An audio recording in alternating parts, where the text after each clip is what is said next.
Oh, hi. What? Hi.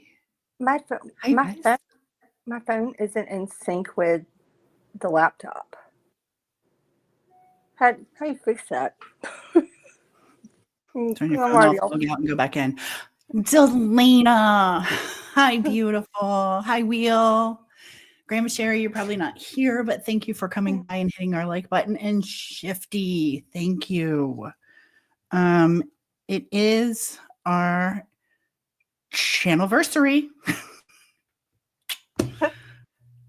Oh, hi. Hi, Ange. It is our channelversary. It has been, well, now I'm embarrassed to say,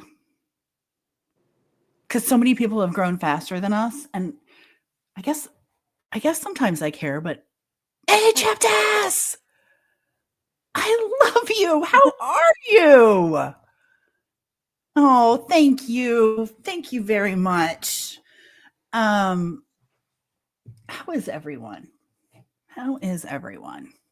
How are we doing? How you doing, LFT? Oh, Ange, thanks. Thank you. I'm okay. How are you? You've been on the phone with me for the last couple hours, so I really not talking. Like, how are you doing? We started our channel on, actually, we're 4 years. Hi, Catherine. Nice to see you. Thank you. 2021. 4 years. The 10th. January 10th. And I mean, that is so funny because that part of our story I remember so clearly.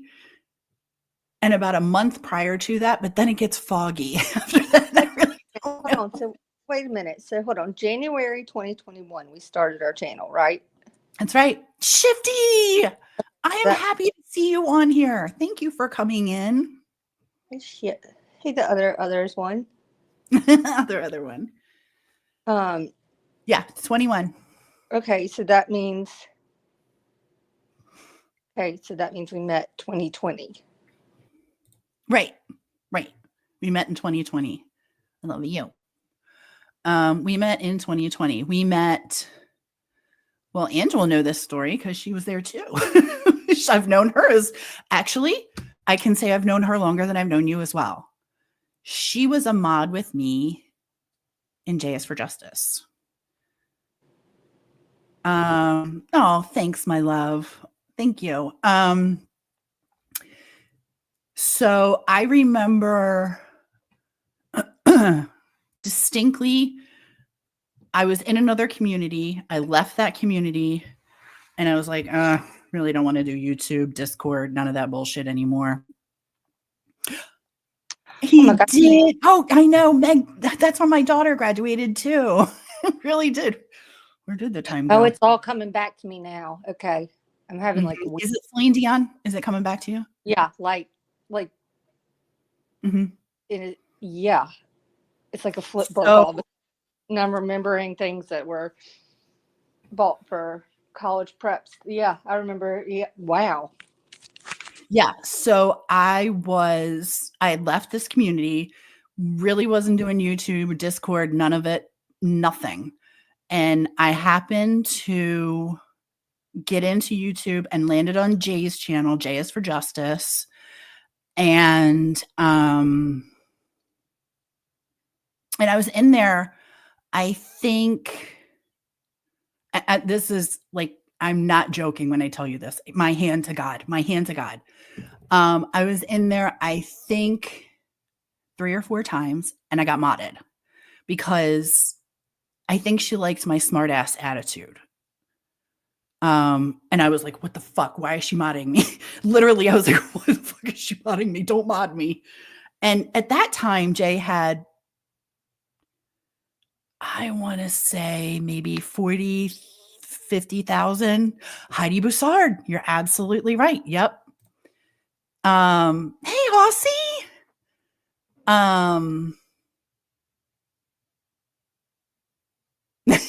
Which is why, that's right. That's exactly why I made you blue, Jelena. I took Jay's. So I was in Jay's, I got modded there, and I was like, all right. And then, oh my God, 22 months.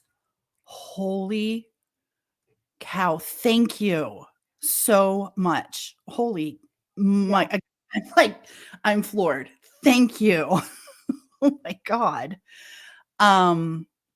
So I got modded, and then I hung out in there, and then Jay started working on Watts.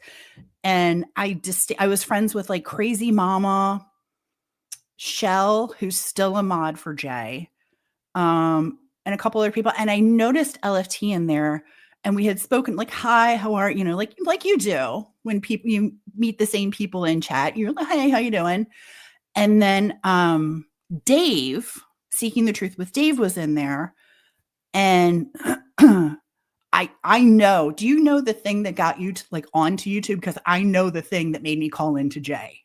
Like, I distinctly remember. Oh, I remember because that's around the time that I was Googling why are some people green in YouTube and why are blue. No, for real. And the first time I ever decided to call in to Jay, and it happened to be on Jay's channel. Mm-hmm. And I'm pretty nervous to do it, but I was also like, F it, I don't care. Because I was asking a question about MRB and something to do with, and I remember like that woman that sits in like the arcade chair. Does she have like a connection to either one of the families or something? Like I think I asked her a question about her relationship with the Watts or something like that. And I just remember Jay was like, "Oh my God, that lady's," just laughed at the answer because I was just like, "Okay, I'm confused. I have a question." And then that was the first time that I ever. And then that was funny though because you thought we were both mods. No, I was like, "I was never. I could no." That was literally around the time. I swear to God, I was also standing at the kitchen counter where I really was like, "Why are some people green and what's some people gray?"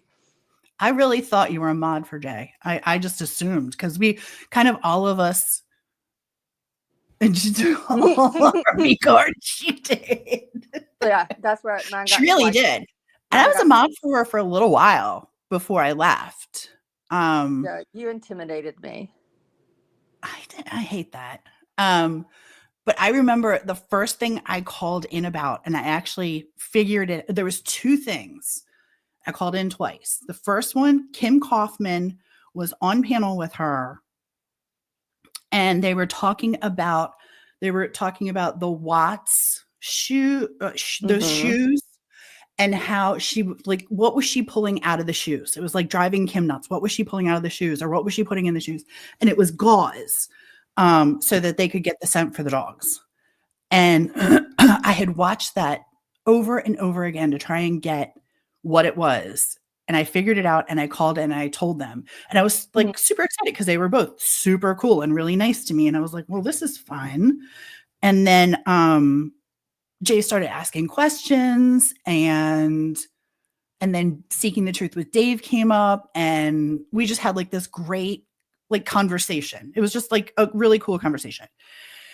And by the way, this is way before I knew who, what, how, when, what Dave was capable of. Oh my gosh. And so then the next thing I called into Jay's show was Nicole Atkinson's, had to do with her path from the airport to the house or something like that. Oh And I my called God. That's when you were like, oh, did I not? Okay, so I didn't know you then. Yeah, Mm-mm. because you were someone that came up on panel to like explain it. Mm-hmm. And again, for real, guys, this is literally when I'm like, huh, okay, yeah, now I remember that. Mm-hmm. Mm-hmm. I had totally forgotten that. That was the first time I was actually on panel on camera. Was that. I don't think I had a lick of makeup on. I think my ponytail was like sideways because I was like feverishly trying to figure this stuff out. Oh, I sure got enlightened. You were up there for a hot minute because y'all were talking it through and you were trying to explain it. Mm-hmm. And I had it figured out.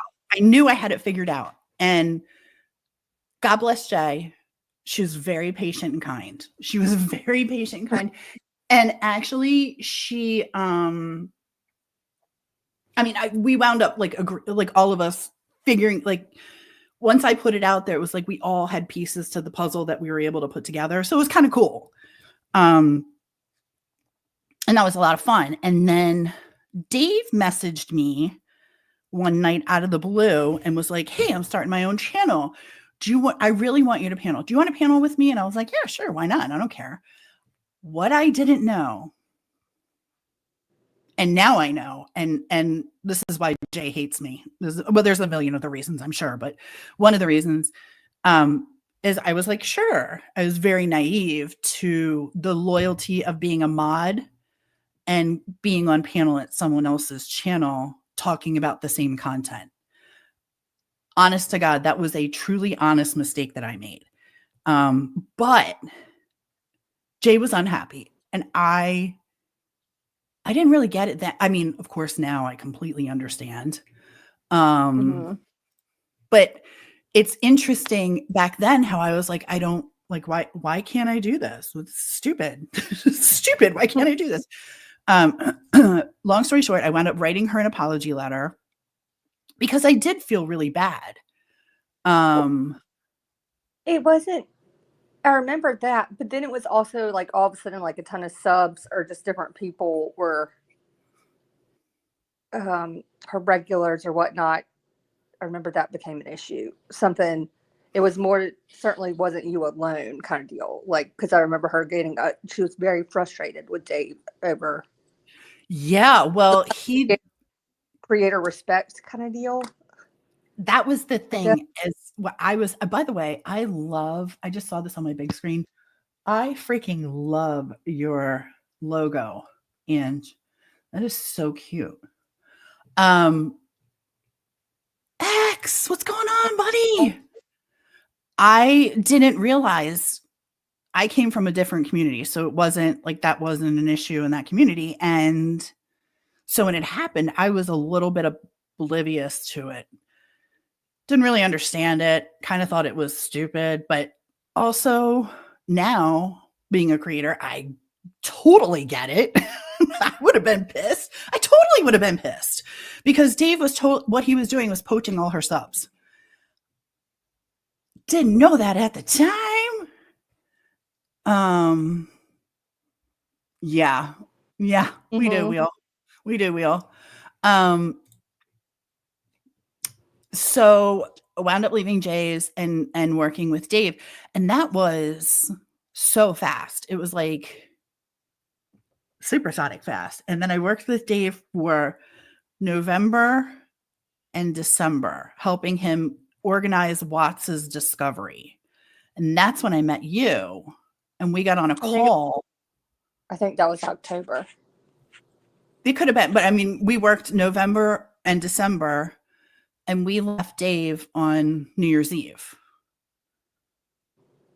Things went yeah. Well, because But he at was this, doing ridiculous things, and then once again, I got blamed for it. Talk about intimidating someone. I intimidated the fuck out of Dave. yeah, when he shut down his live, and we were going, "What are you doing?" Yeah, because he modded people. He's modding people right and left, and I'm like, "What the fuck are you doing? Knock it off! You're ruining your channel." Like some of the mods he was it was so dumb. Oh God, I remember there was one that we were both going out of. You did not just do that. Yeah, I can't remember who it was. I know exactly who it was. Okay, but you know, like I remember there being like all of us being like, "What?" Oh, I called him, and I was like, "What the fuck are you doing?" He just wanted friends. Yeah, he did. Yeah, he did. And then before we left, we had 2 conversations with Dave, 2 meetings with him. And the first one went okay. And we just talked to him. We're like, listen, we don't want to do what you're doing. Like you're handling he was so focused on Nicole Kessinger. And I wanted to like look at the entire case. Mm-hmm. And it wasn't panning out what I was seeing with Nicole Kessinger, but I didn't want to like pigeonhole anything. Like I just, we were basically behind the scenes research people, and then we would do the research, and sometimes we'd present it, sometimes he'd present it. And then it got to the point where we'd present it every night, and it was 5, 6 o'clock in the morning. Oh yeah. Our sleep schedules were definitely off. Oh my God, 5, 6 o'clock in the morning. And then he'd have to call us and talk to us for an hour afterwards. It was like, oh my fucking God. And then we'd get just a couple hours of sleep, and then we'd get up and start researching again. And it just got to be ridiculous. And so the final talk we had with him, he got really upset. And I was really mad. And I was the one who was like, we need to talk to him. He's, blah, blah, blah. And we sat down and went, I think I still have the notes where we were going to talk to him. Oh, and because he started to cry, and I was like, all of a sudden it was that other side of me that's rarely seen. And I was like, that's fine. But because he was like, we can do this later. And I was like, the hell we will. And he started crying, and I folded like a sheet. Yeah. When he started crying, because first of all, that was just, it was sad to me. It broke my heart. I was like, oh my God, I'm not trying to make anybody cry here. He started to cry. I folded, and LFT was like, fuck that. I was like, we'll just do this later. And she's like, fuck that. Sit down. I was like, both of you sit down and get your shit together. It's fine to be real, and it's fine that you're crying, but we're still going to talk about this because I'm not fucking doing this again. And she did.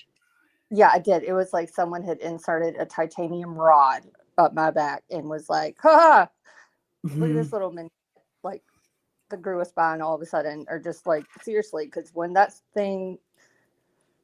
straightened my back and I hit that mode, she did. She was like, sit down and shut up. We're going to talk about this. Because it was already so late at night too, and I remember because I was sitting on the other side of the dining room table. Yeah. And I literally was like, I'm gonna harm you both. We're not going anywhere. We're gonna talk about this. Oh my God, that was so fun. Like looking back now, it's pretty kind of funny. It was hilarious. Yeah. It was hilarious. And then we left Dave, and then 10 days later, we were like done. We were so done. We were like, we're not going to do anything. We, And then I remember distinctly having a dream, and I woke up the morning of the 10th. I called LFT, and I said, it would be really stupid if we decided to start our own channel, right? And she was like, totally.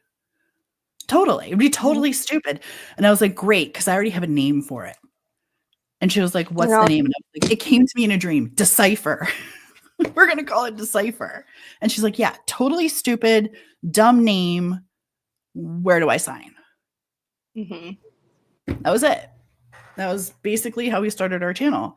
And then we went back and forth like right before that too, even when we were leaving Dave. Like, so it wasn't, because we were like, we never want people to think, like, even if we left, we always said, like, our interest was not in starting a channel. Never. Like The sincerely last and thing, the was last thing I never wanted to start do one. was start a channel. And so then we were kind of like hesitant too, because it was like, since we've made that clear, like, how is this going to look? And then I do think Shell and some people were also telling us, like, she was like, screw it. Like, people are like, do it. Do Like, who it. cares? Yeah. And own it and do it. And so so then Martin Luther King over here has a dream one night, and then the next day, yeah, so we, yeah. Oh God, but I do remember that debate going back and forth, because we were going back and forth on it. Like, even when the notion of starting a channel was being batted around. Shift, so. Yeah. Well, it wasn't like, but we also, though, the one thing that we cannot tell you, and I, honest to God, I think someone, it may have been Allie Erickson, like, years ago, asked us that. Like, how did you two meet? Other than, like, she knew it was Dave, but she was like, how? And both of us sat there, like, I just remember going, I literally, I don't know how, I can't remember my first conversation with you. I cannot remember how that came about. I don't, to this day, I still cannot. So that's, at one point I was like, hell, just say we met in a bar. Like, I really don't remember what our first conversation was. I just remember, like, being middle of the night and us, like, real middle of the night, like 3-4 o'clock in the morning, researching stuff. And I don't remember what we talked. All I remember You is know what that we should do is go back in our old messages on Messenger. I bet it's in there. I think I tried to find it, and then it got so long, like, I couldn't even scroll that. I was like, okay, I ADD'd out on that because it was so far up, and I guess we were messaging so many things. But I'd never know. I cannot organically tell you what it was, like, that first conversation. All I knew is that we connected through Dave. I know I had a conversation with Dave solo as well. He had one with you, but if we were on a game show right now, neither one of us would have the answer. We'd lose because we have no idea. We have no idea. All I know is that it was around the lockdown time. And then by the time, like, 4 or 5 weeks had gone by, it was almost like we knew each other so well. It was weird. Like, it was weird. Like, it's wild how it all happened. And knock on wood. I mean, we've gone through a lot of highs and lows. Dave's channel was Seeking the Truth with Dave. It's gone now. He got eliminated. Or is he okay? I think he's on Rumble or something now, but I don't know. Do you remember, like, we left and then all of a sudden we get bitten in the butt because of something? Oh God! Like, we go like a month or two, and then we get getting these messages about something that's going on, and somehow we got drug into it, or like it was. Oh, and I would call him, mother trucking him up, and I would call him in Australia. It would be 1 a.m, and I would call him. I'd be like, "You motherfucker!" I'm screaming at him. You fucking doxed me. And he's going, Tia, I didn't dox you. Shut up. You. That was a very British Australian accent. Oh, he was such a pain in my ass. Oh my God. He'd hang up on me, and then I'd call him back, and then he'd block me, and then he'd call me. It was all, and then, yeah, we'd go like hey, Nav. We'd go like a couple of months or a month or so, and it would be calm, quiet. And then he'd do something really stupid. And God, I remember, like, wanting to go through the damn screen for you. Yeah, that was. Remember I walked out of the room because I was like. Yeah, I remember you grabbed it and you came back with like a washcloth. Like you were. I was. Yeah. And then I just remember going, okay, Dave, like, I I understand that you've just said it, but I need time to process what you just said. And Tia got up and left the room. And then remember I called him again. So then I had a conversation with him, and he was like, "How many times do I have to tell you this?" And I go, "You're gonna have to tell me one more time." One more. Tell it. Mm-hmm. I was on the phone with him by myself. Yeah. Like, and by the way, I was trying, I think at that point too, being a total open book almost was like, can you like record a call if you're on a call? You cannot, just for the record. It's an You can now. Well, a couple like a FaceTime or the messenger 4 years ago. I had this like a pretty impressive waste of like an hour and 7 minutes of just a screen. You couldn't hear anything, but it was just my screen talking with him. But the last one, he was asking me, like, he literally was getting like aggravated with me, and I was like, "You can simmer on down." And also, and he was like, "How many times do I have to tell you?" And I go, "You have to tell me one more time," because I was outside on the balcony, and I just remember because I just had my head on the balcony on the railing, just going, "Clearly, you have to tell me again." Oh, I was so mad. So we had that, and then we totally just moved away from him altogether, and like I just pretended he was never existed. And we didn't even go live with our channel.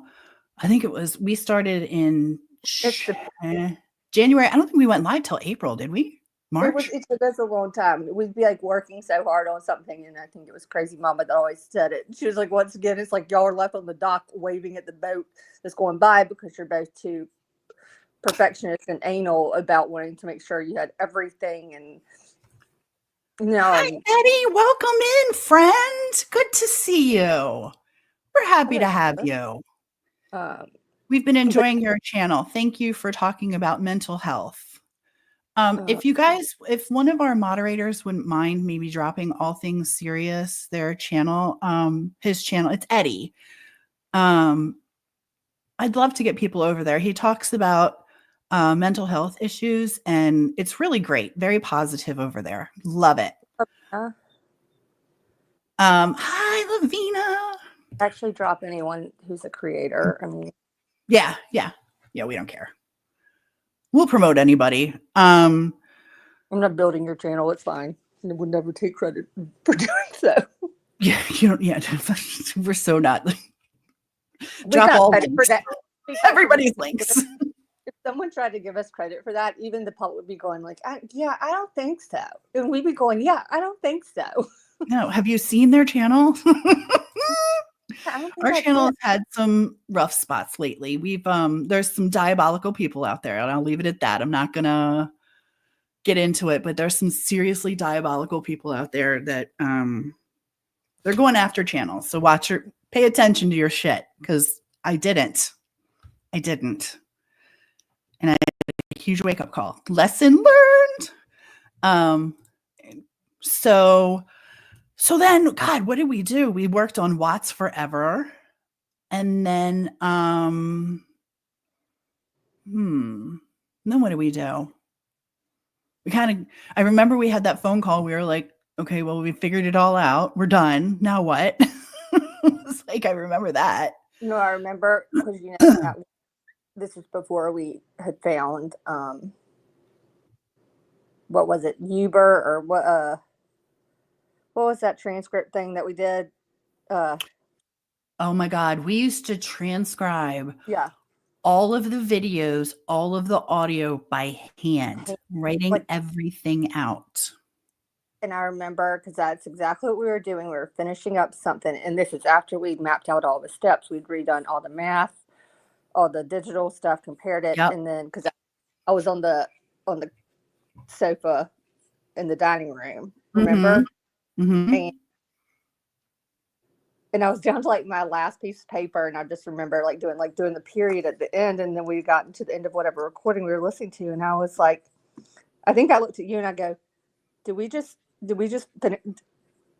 I was like, we're done. What do we right? Like, did we just have anything more to research? We wrung it out. And then we done all that, and then Hellfire. What was it? Dave gets in touch with you or something about popping on. This is after, because remember something we had kind of disproved or gave another angle to something that he was looking at, and here's why we said that we don't necessarily agree because of here's X, Y, and Z, and the proof behind X, Y, and Z for you. Your butt had to get up at the ass crack of dawn one morning to join him on a live because I remember I got on the computer in my bed. I pulled a Betty and did it in my bed. Did Remember I really? that? Yeah, because I went. Some people were like giving you a hard time, and I was like, "Oh hell no!" So then I went a little Tia like in chat, and even Dave was like, "I asked her to be here," and everyone's like, "Why is she here?" And I was like, "Our asses are up at 6:08 a.m. on a what was it like a Saturday morning or something? Like it was crazy because you got up there to help explain something because he reached out." Did it See? go well? I really don't remember that. I mean, you did, but I was also like, I cannot believe we're up doing this right now. Because I was like sending y'all both information and stuff. Oh, God, yeah. And then it went, and then I think like they were back for a day or two afterwards, and then we were both like, I don't even fucking care. Like, you can say what we want. Because we had to like get the Watts binder and stuff back out. Oh, yeah. Yeah. Well, then we started working on other cases after that, which was what? Summer, Gabby. I was hoping you wrote it down when we talked about it like an hour ago because I did not. Was Summer, Gabby, Angel Overstreet, that wacky ass. Serious. That weird guy that we talked to on the phone or had a call with. We talked to the mother, remember? Oh, God, we did do that. She was bizarre because she didn't really give a shit that her daughter was missing. Her baby was like missing. She didn't freaking care of that. And I was like, I don't even like, this was before we even realized like what we were going to do with DecipHER. Other than like, the only thing that we had kind of thought about with DecipHER is we wanted to make sure that our work was solid, that whatever we put out, we could back it up with our information. Yeah. Whether it was right or wrong, we could back it up. That was the thing. Like we had the research to back up whatever we were putting out. And I'm sure that there was stuff that was inaccurate. Not really. No, just kidding. I'm just kidding. Really just kidding. I mean, but I tell you that we missed a lot of opportunities because it was like we would focus so much on their stuff and not actually presenting it. So like people knew about us, but they'd be like, unless you talk to us on a daily basis or on the Zoom call and see us working, people were like, what? Because we'd be doing so much. And then we had friends being like, I'm going to kill them both. Like, if they miss one more boat, like, here it comes. You've got all the research. So just go live. Oh, we missed it again. Because I was and to this day. Oh my God, Lavina. Thank you. I was about to say before that was so nice, Lavina. And then I didn't want to forget Navigator or Wheels kind of. Thank you very much. Yeah, I definitely want to hit. Thank you so much, Lavina. That was really kind. This year is our year. And we're going to get to why we're talking about all this. I have struggled with DecipHER. 2024 struggle bus year for DecipHER. For me, LFT has been the rock. I'm the one who doesn't want to do it anymore. For good reason. Really good reasons. But we'll get to that. What was the question that, let me see. How do we decide what what cases we cover? Feeling. That's what I would put in chat. I was like, I don't know, we do a thumb war and then whoever wins. Feeling. I usually, with the exception of Murdoch, she was the one that was like, we are doing this. You have to just once you get into it, you're going to love it. I'm telling you, it's really juicy and there's a lot of stuff. And I'm like, wah, wah, wah, wah. Well, she was right because I totally obsessed over it. It was great. We were struggling too because it was like we were in kind of like an in-between phase too, right? Like there wasn't Yeah. Yeah. Yeah. And so, and then all that happened, and I started, she, the, for real, Tia was like, keep talking to me about it. I'm going to do my, like, you can talk to me about it till you're blue in the face. I'm still not going to care in a little bit. And then I'd be like, that's fine. I'm going to keep talking about it. And then here's what I'm doing. And then one day I talked to her and I was like, okay, listen, we're in a rut. Mm-hmm.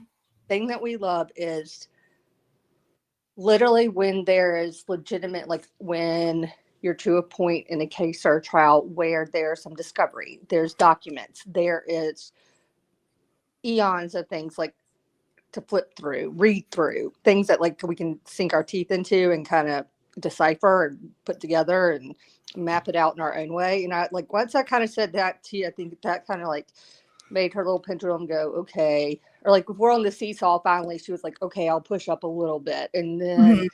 when she saw more and just how like I think that's what kind of sold it for you, was that there was actually something like where you could get into that groove of like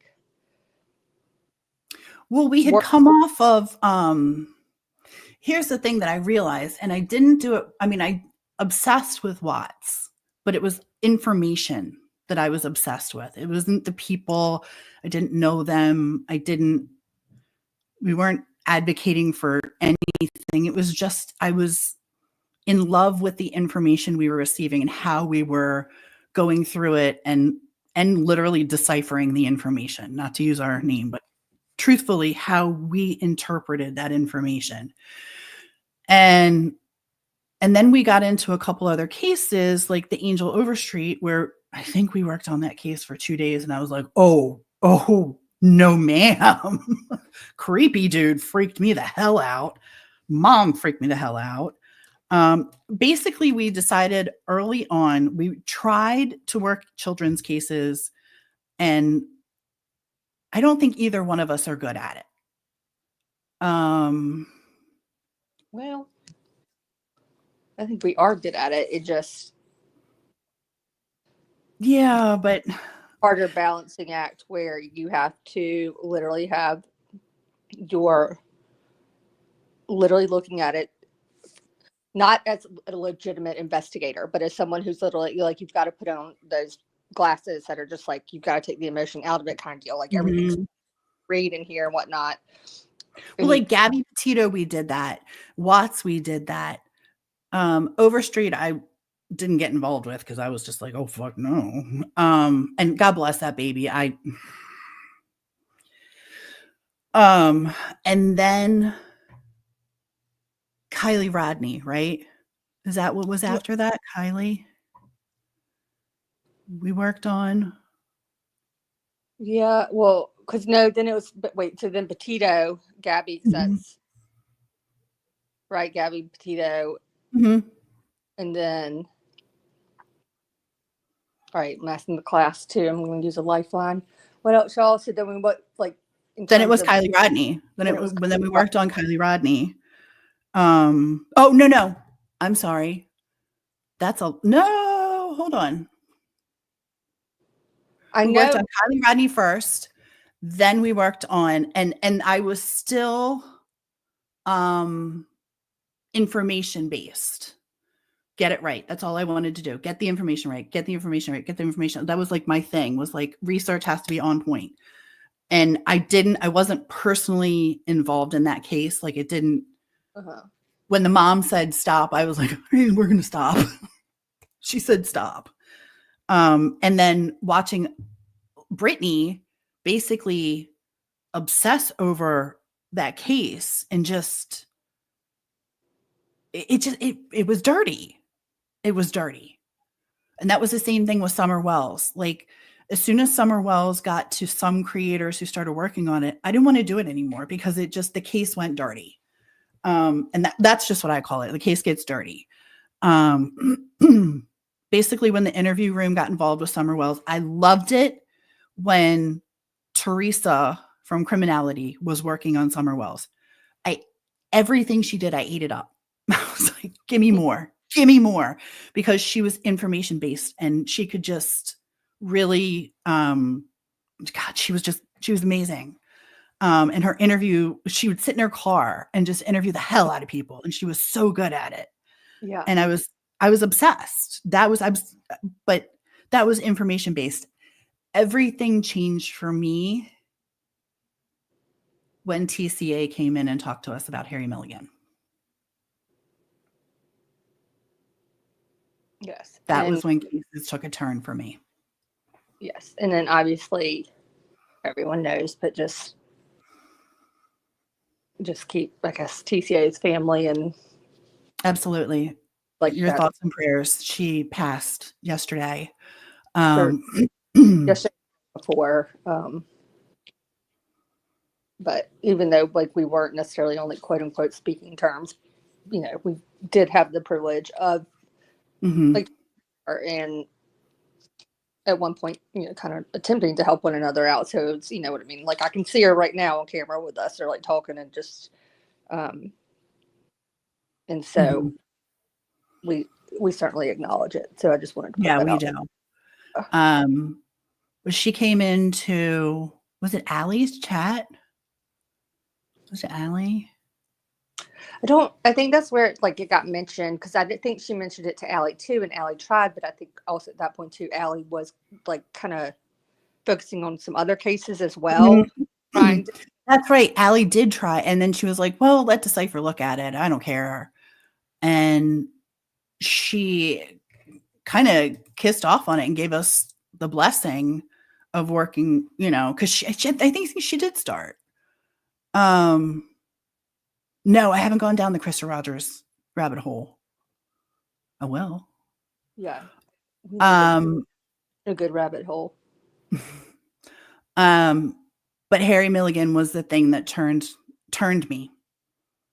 And that's where I became involved with the families, wanting to help, wanting to, and hey, a million sparkles. Wanting to, God, someone hand you literally a pile of papers like this. Am I lying? No, I mean, it was literally shipped to us in a big binder.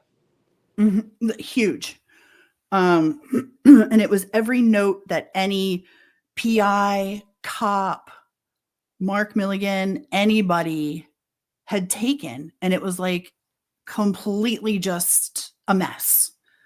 It was not in order. It was nothing. It was death certificates and reports and witness statement. It was just so much. And then there was like all this messages and stuff that, you know, they had made on Facebook, and oh my God, it was so I had agreed to work on that case before I even talked to LFT because I was just like, oh my God, this is like another one where you got a lot of information on it.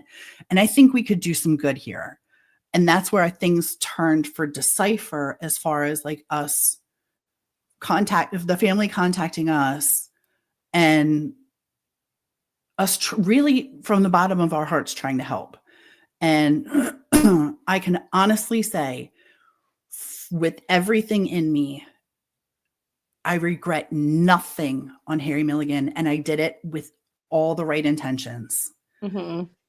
And we didn't earn any penny that we earned on Harry Milligan, we gave to the family. We sold t-shirts, super chats, things like that, all went to that. There was a fund, a reward fund. And I don't regret it. I became involved. That was the moment that I fell in love with the person that the case was about. And it stopped being about information for me. Harry Milligan disappeared from Albia, Iowa in July 3rd, 1983, driving home one night, just disappeared. Car and all. The planet. Car as well. Huge red Pontiac. Disappeared off the face of the earth and has not been found since. They are still divers who dive every summer, who look for them, who work with Mark Milligan. Harry was a Marine, and that case was the first case that I I realized I wanted to do the right thing and work with families and be honest and upfront. And we took that pile of papers and organized it in such a fashion that that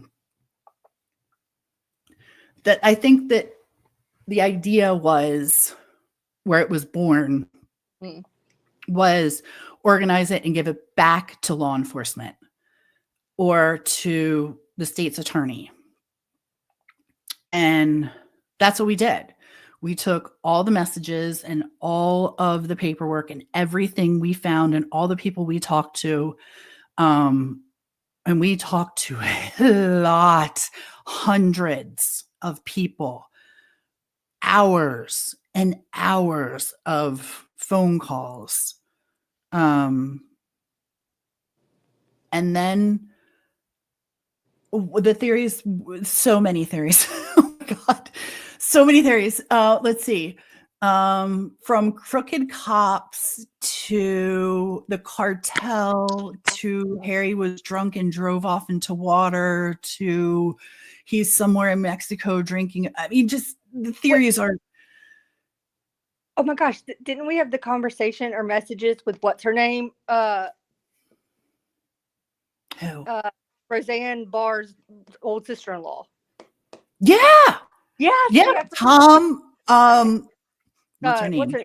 From she was essentially the Iowa's cocaine queen.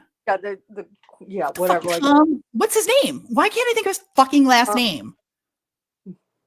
Jesus H. Christ. Oh my God. And Tom. All right. What the fuck is his last name? I'm about to lose my shit. Yeah, first part. This is where I was like, this should be fun for us tonight because I know it, and then I'm going, but I couldn't even remember Golden Gate. Who was Roseanne's husband? Tom. Arnold. Jesus Tom Arnold. Christ. That was awful. Thank you. His sister, we talked to her several times. She had done a documentary. And her story is really sad. And she's done a 180 and she's doing amazing things now. But she had produced something for Netflix. That was actually and it was really, or was that on HBO or something? It was a good one. Matter.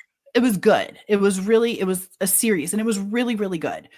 And she and Tom produced it. Tom was interested in talking to us, maybe doing something for Harry Milligan. Which of course we were all about because we just wanted to get Harry's story out there. That was the main goal, was straighten up this pile of papers, hand it back to law enforcement and get his story out there. And we did the best we could at the time. We were thwarted in our efforts.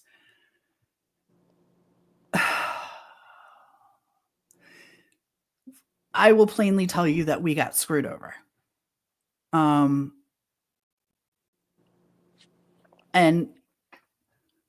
that one was because it was the first one that I became emotionally involved with. It killed me. Yeah. It killed me. I mean, I threw up. I physically threw up when I heard some of the things being said about us. They were so not true. And I had everything to back it up. And I was ready to go to war because this was for Harry. And we had put, like, when I say hours, like, we literally worked on that once again, middle of the night. We would be up working on Harry Milligan. And that was the case. It took LFT a little time to get into that one because it was Crazy Mama and myself that really got involved in it. It was about 2 weeks after Hey Robin. It took a couple weeks after the LFT got involved, and man, when she got in, she dove in and really helped us straighten everything out and contacting people. But y'all would both get frustrated with me because I wouldn't agree on everything. And I was mapping this stuff out, and then I'm catching things that are being said, and then that's when we did paid for a subscription for us, which It's not newspapers.com, but it's literally a different one where you can go back and search. It's like archives or something Yeah, like it's that. like literally like going. Yeah, it's like going to the library when you used to go and put them through the machines. I could never do that to get it on the right page, but still, it was like that. And I just remember because I think I started researching, like reading the articles more on like certain members of law enforcement and some. Yes. Oh my gosh! And it was like I would, because that's where people don't. I think people assume that we always agree on everything, and we don't. And oh my God, that's when I had the notes written out because they're like these four main players. I was writing all this, and I'd Yep. get stuck the way something that gets phrased one time in the first interview versus the way it's phrased, still talking about the same thing, but it's like the choice of words and crazy my mind. Kill her. I'm gonna kill her. And I was like, do it. Come get me. But I'm gonna fight you the whole way on it. Like this is literally like it got intense. So like that was a lot. We had some knockdown drag out fights, the three of us. Yeah. And then it ended abruptly, and then it was over, and I just didn't know what to do. I was very lost. I think it actually, in all fairness, Chaos Divers has done a lot for the Milligans, and they have. They're great, honestly, great people. Great people. and they will continue to search, like if they're in the. I think they've even, because I catch a few of them, or they'll do a post, but it was. Thank gracious, actually, I'm kind of glad it wasn't Adventures with Purpose, but Chaos Divers came in. And, yeah, Chaos. I mean, they were fantastic, and they were great to Mark. Yeah. And they treated him so well, and I long for the day that Harry Milligan is found and laid to rest where he belongs. There will come a day. I do believe that. Hey, Tomboy Charm. There will come a day, and that one, I call Harry my first love, and that was my first love in true crime, and that was because we got to work with the family, and while it didn't work out in the end, it was such a good. Hi, Mally Mal. It was such a good experience. I was say, The good times and the bad times. Yeah, I think we've learned a lot from that one. I agree.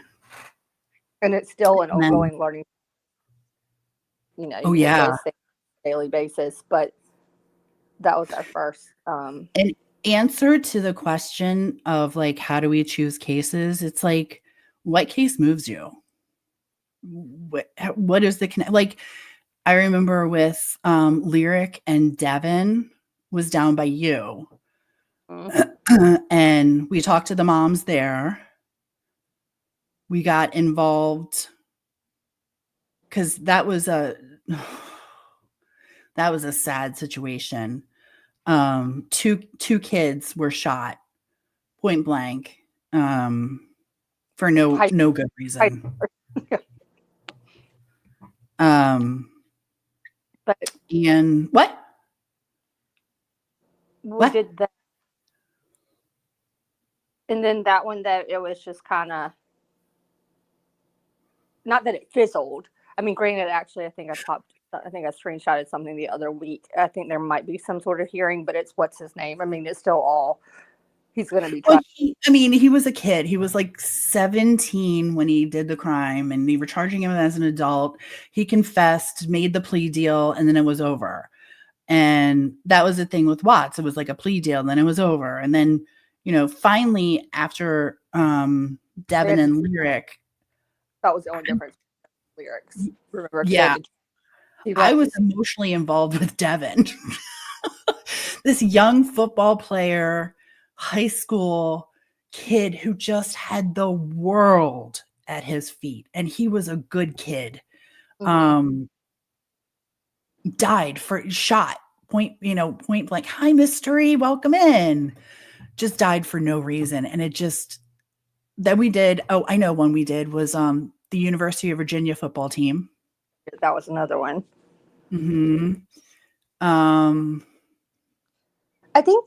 I I think what's interesting though is a lot of times though people will sometimes reach out to us and be like, "Hey, someone like wanted to see if I knew anyone that could help them research or whatnot." So we kind of like that way.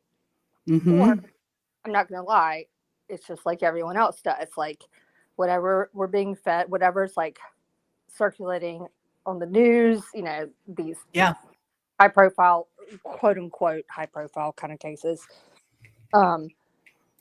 That registers to us, and then and then the one thing that Tia is really good at though, because sometimes I don't think as much that way, but I know we're not the only creators that do this. Some just don't give a fuck. But like we'll kind of sit for a second, and then you see who picks up on it, who's picking up on it, and how what's it turning into. And half the time, like that's where we will just that's how I know we were like that with Idaho. Oh, absolutely. We were all gung-ho for Idaho, and then I saw certain creators working on it, and I was like, it's dirty. I don't want anything to do with it. I don't want anything to do. And I do not regret that at all. I feel terrible for that family, for those families, for those kids.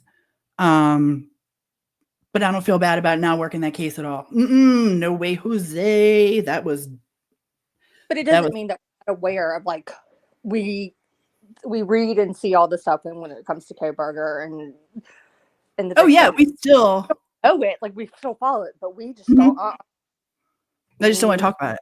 I'll research it. I'll listen to somebody else talk about it, but I don't want to do anything to do with it. Once it feels dirty to me, like she said, with certain creators, when they start picking up on it, I know it's going to go down that avenue. I won't touch it. The only thing though, and now this is me thinking out loud because thanks to Mel's comment, so it just made me think of this. So no doubt that trial is going to be covered left and right, which it should be. But holy hell, what about if we covered the actual trial? We know basics of the background. I got no problem doing that. They actually covered the trial and what's been said, and people can come in and be like, well, they didn't present this or whatnot, and be like, okay, but there's that's something I think we've learned from Jen Liu and a few others too. Covering a trial is a little bit different, and it is really interesting when you get into it. When you watch it, realize you have to take it off what is admissible and what is presented. That's all the jurors. And then I think maybe that's something that we could, I'm sure us and 50,000 others will be doing the same thing. See, oh yeah, but I don't mind covering trials. I enjoy covering trials. I found some interesting info on the suspect they named. Oh, really? Oh, send it to me. Send it to me. I enjoy covering trials. The Murdaugh trial was so much fun to cover with different creators. That was a lot of fun. I enjoyed doing the work on that. I really did. And then again, after Murdaugh, it was kind of a little bit of, it was I think I would call it a Murdaugh hangover. It was I touch this again, and I was like, I'm not letting it go. Yeah, you were a little. I was like, okay, we need to stop, and you were like, okay, well, I'll do it on my channel. I'm like, you have 3 people on your channel. You have 3 subscribers. We're not doing it. Me and those 3 people are gonna. It's like Pinky in the Brain. We're gonna fucking conquer the world, and we're not gonna do. I was like, we're not doing this. This is. No, I've never posted anything. Though apparently I can now on LSP. I do have a community tab, I think, because I've almost hit 80 subs, which is hilarious. Literally, do you know?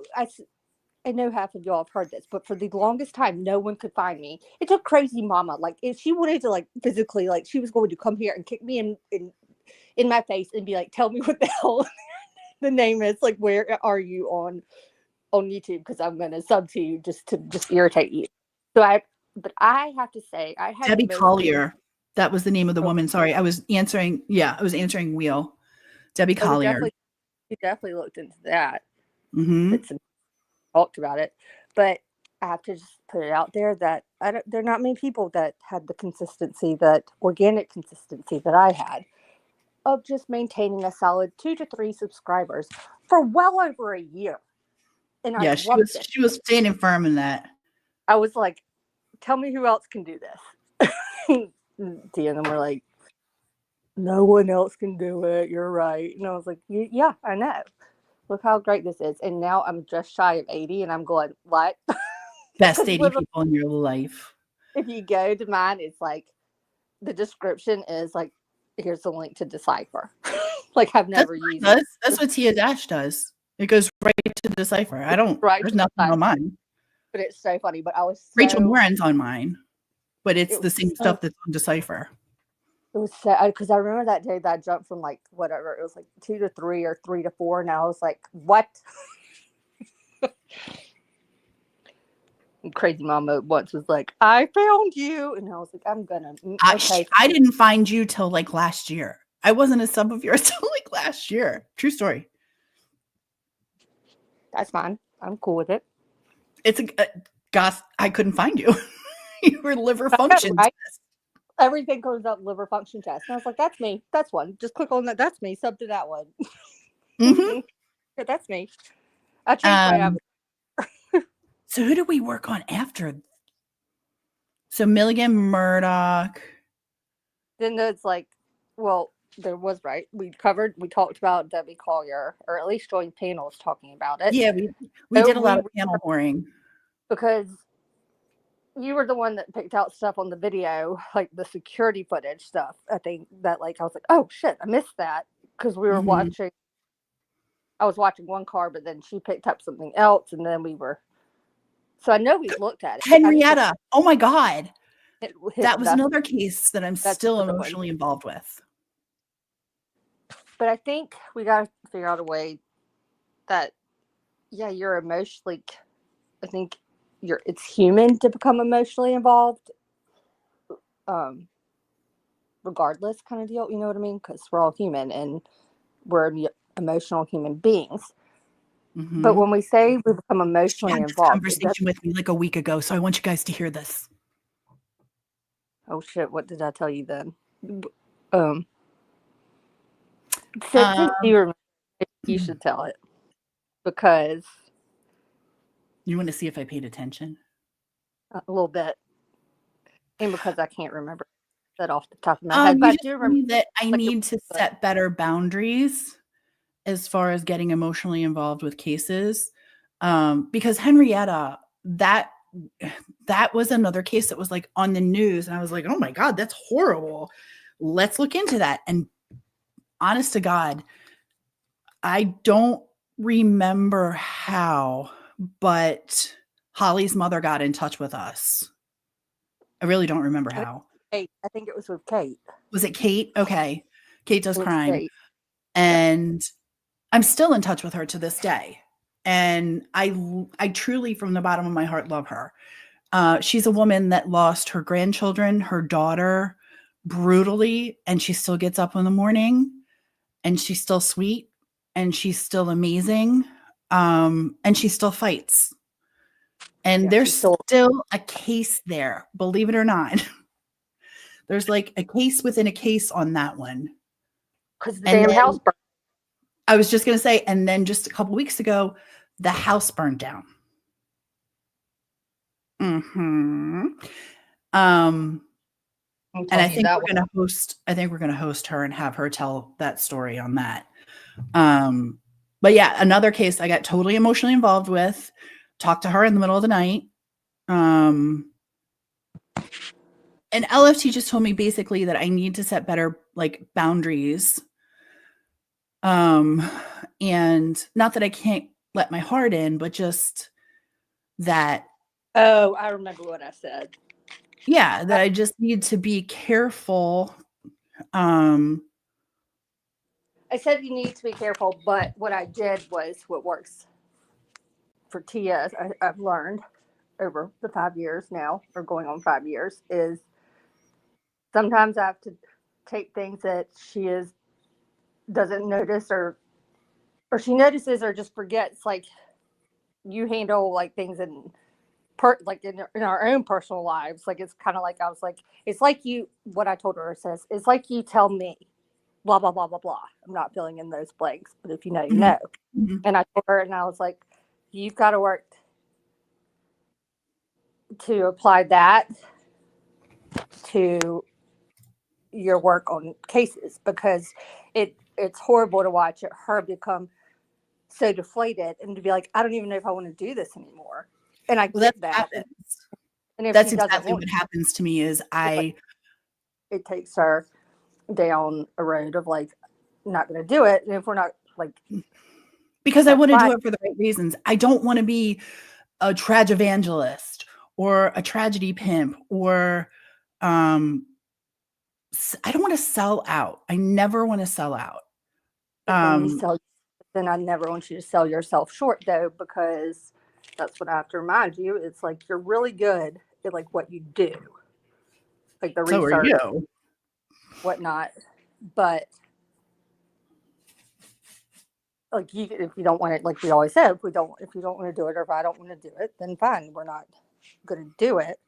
Mm-hmm. It's always going to sit in the back of our heads anyway. And then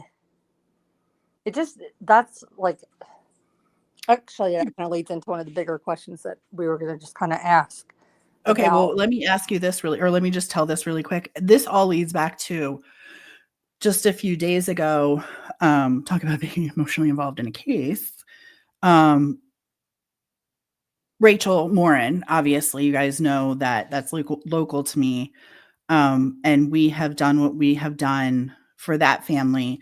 Not sorry, always will. Love them. Love them.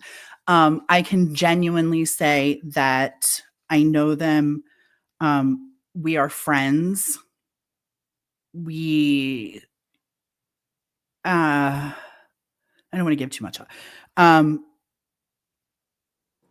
So in September, I scheduled a birthday present for LFT. We went on vacation together in North Carolina to the beach. You guys know that.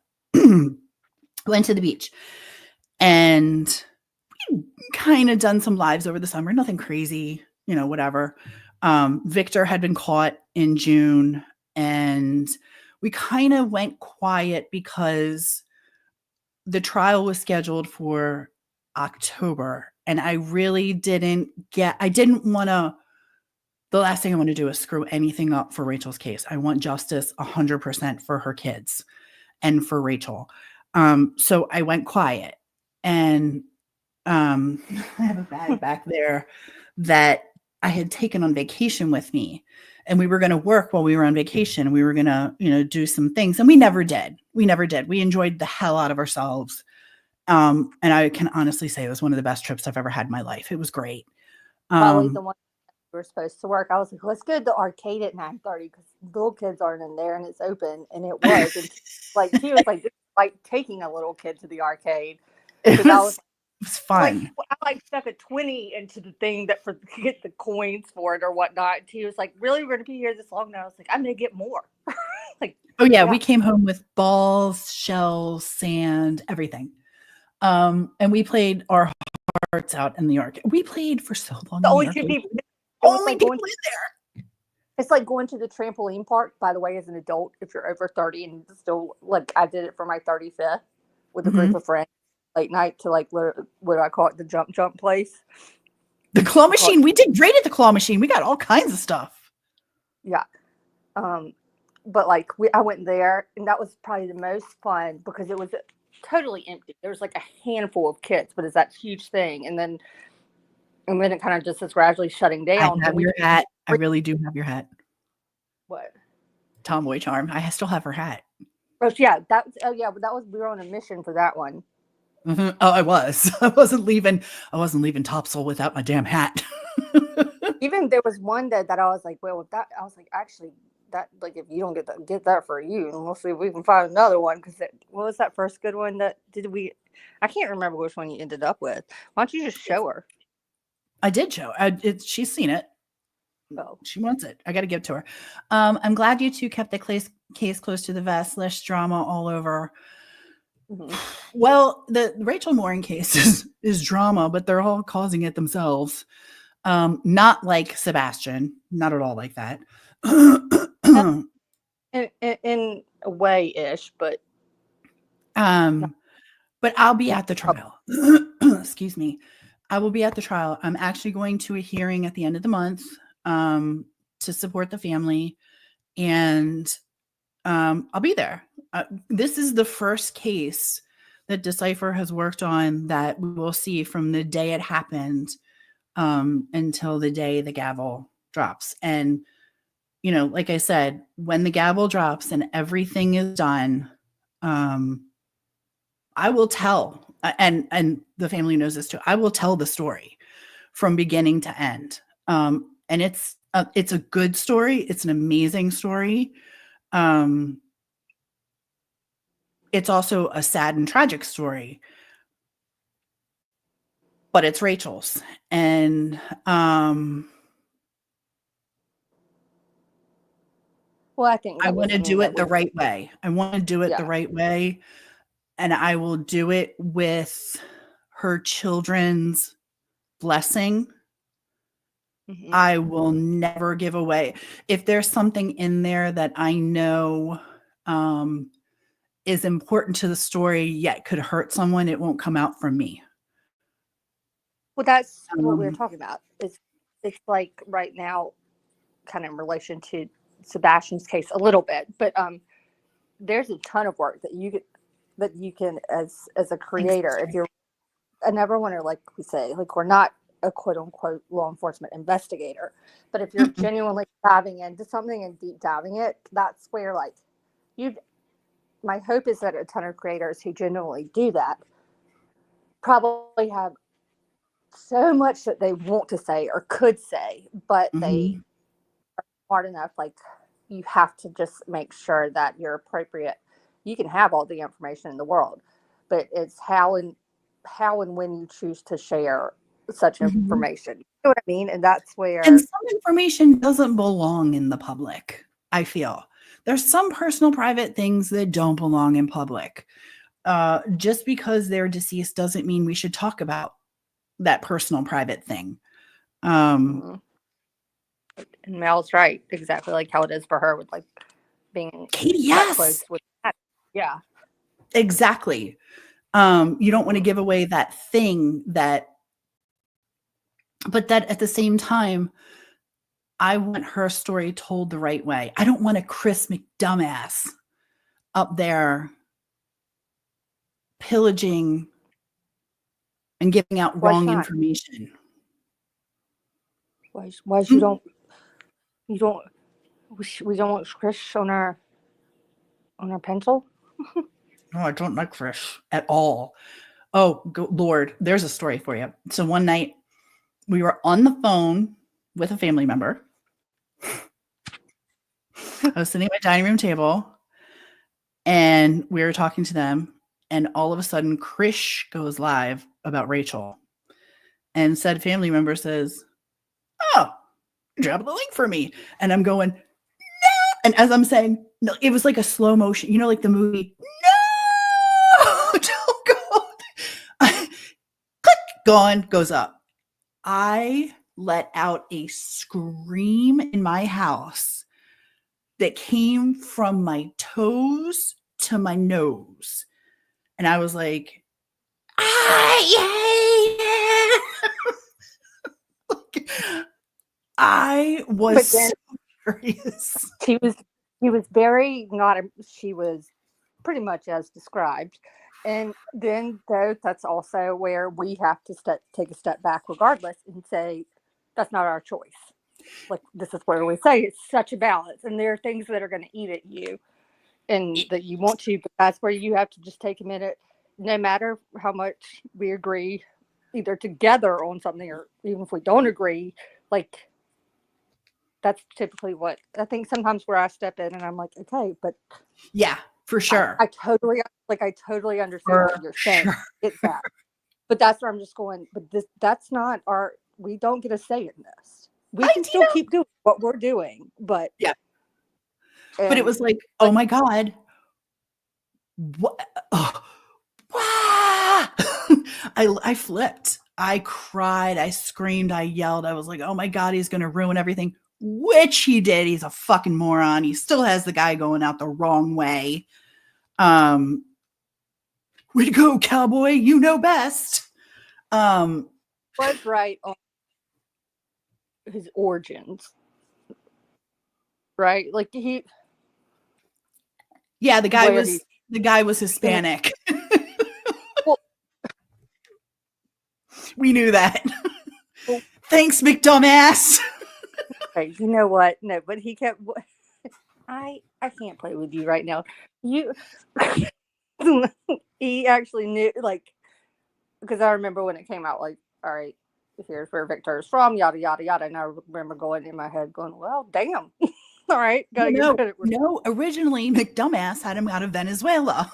Like, then I thought, no, it's not Venezuela. That's where I was going, what I thought first, but I was like, I know that's, but I was like, he got it, I think, like on the second or third try. But then when he started asking questions about like the fair and the local and like Rachel's, town, like, the area where y'all get like for the fleet, like the annual whatever it is, the farm fair. Yeah. Mm-hmm. Thank you. Yeah. And then when he started asking questions about people bringing horses or something, and I was like, what? Where are we going? And where's the horse? Can I ride out on one right now? Oh my God. I was like, I can't. And said family members kind of scratching their heads going, I'm not sure about this guy. And I'm going, he's a dumbass. But keep going up there.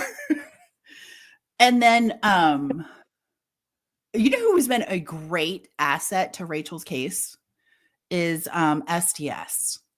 Yeah, great asset. Surviving the Survivor. Do you guys know that channel? Do you guys watch Joel? Really great coverage. Really helpful. And he typically does get. I can handle STS. I'll click on their stuff. Heck, I've even watched. I think the other night fell asleep to watching the one on. What is it? The judge. The officer who shot the judge in his own camera in the court, like in. Oh, the sheriff. Yeah. So I was watching that, but I will have to say, in my opinion, I like some of the guests that Joel has too. So that was like why I can watch it too, whether or not I agree with everything that's being said. But he has good guests. He really does have good guests, and those guests have been very instrumental in helping Rachel's family. Really super great people. And I'm personally grateful to Surviving the Survivor. I really like that channel. That's a channel that should be hundreds and hundreds of millions of people because he does the work and there's no drama. Duty Ron. Well, here's the thing. I love Duty Ron, but I love Ed. And Bill Cannon, what's his channel? Police Off the Cuff. Yes, Police Off the Cuff. I love him too. Really love him. There's some great, honest to goodness, true crime channels out there, and those are some of them. STS, Duty Ron, and Duty Ron. I have a love-hate relationship with him. Sometimes he goes down a route of a little bit of conspiracy, which I get because it brings in the views and he asks the questions. He always comes back to the facts, and I do appreciate that. But sometimes I'm like, and we're not on the same page there, sir. I'm going, Ed must be busy. I love Ed. Ed Wallace is so brilliant, and I could listen to him talk for hours. He's great. Yes, I agree. Melanie Little, when she's with them, is awesome. Like, just there's some really great creators out there doing the work, and that is what I want to be known as. I need to be careful with the emotional side because my biggest problem last week was I had received, or we had received probably, how many pictures would you say? Is it 7, another not 10? like I was about to say 5 to 6? Yeah. Okay. Um, they were personal pictures that will never be released from my end.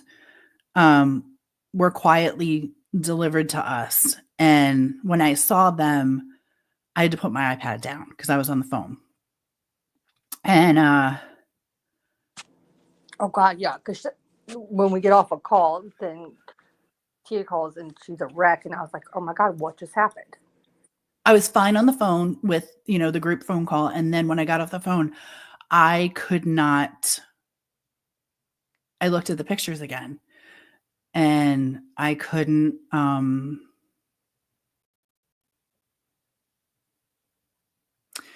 I felt a lot of shame and a lot of guilt because it had been since September that I opened up my Rachel Morin files. I had opened them up, but I really didn't study them. And then you receive these beautiful pictures and personal family pictures. And I say it all the time, like, we can get up and walk away from our computer and go to our families and live our life, and they can't. And this was just an example of being able to get up and walk away. But you also, I think it hit you even harder too, because it was like we felt, to a degree, not only had we let the kids for a minute or Rachel's children down, yeah, but we didn't live up to our standards either, because Christmas. we did do something, like the kids did. We did give them money for Christmas, but it wasn't done the year before, but that's where, I think even I looked at T and I was like, but we have to own part of that too, because we were also dealing with a lot and not going live, and we didn't promote it the way we should have, and it was just a combination of things. It wasn't because of not wanting to. It just, life threw us some curveballs, and so you're trying to manage everything. And then when you were also kind of put off by other stuff going on YouTube, things just, everything kind of, it was like a gathering storm of just circumstances that made us feel like we didn't do enough.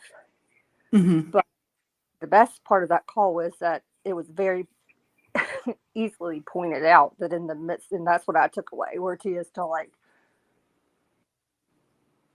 I took it to heart, but it was like gutting her. But when it was told to us, I cannot even believe you're apologizing, because in the midst of everything y'all have going on, you still let the children know that they're still thought about, and people care. Yeah, they're not forgotten. And forget the amount, everyone, they get to go to Target one day or go wherever they want and go get a game, go do something for them. But it was just very different from last year. But I'll tell you one thing, when that kind of stuff happens, it throws a little hitch in our giddy up, because we're a work in progress on how. Well, and to be honest, my distaste for YouTube became so strong with Sebastian Rogers' case.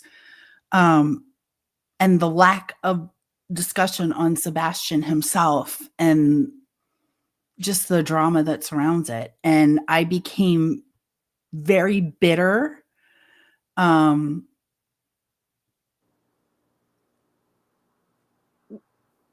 Wheel. Don't you dare. Nope.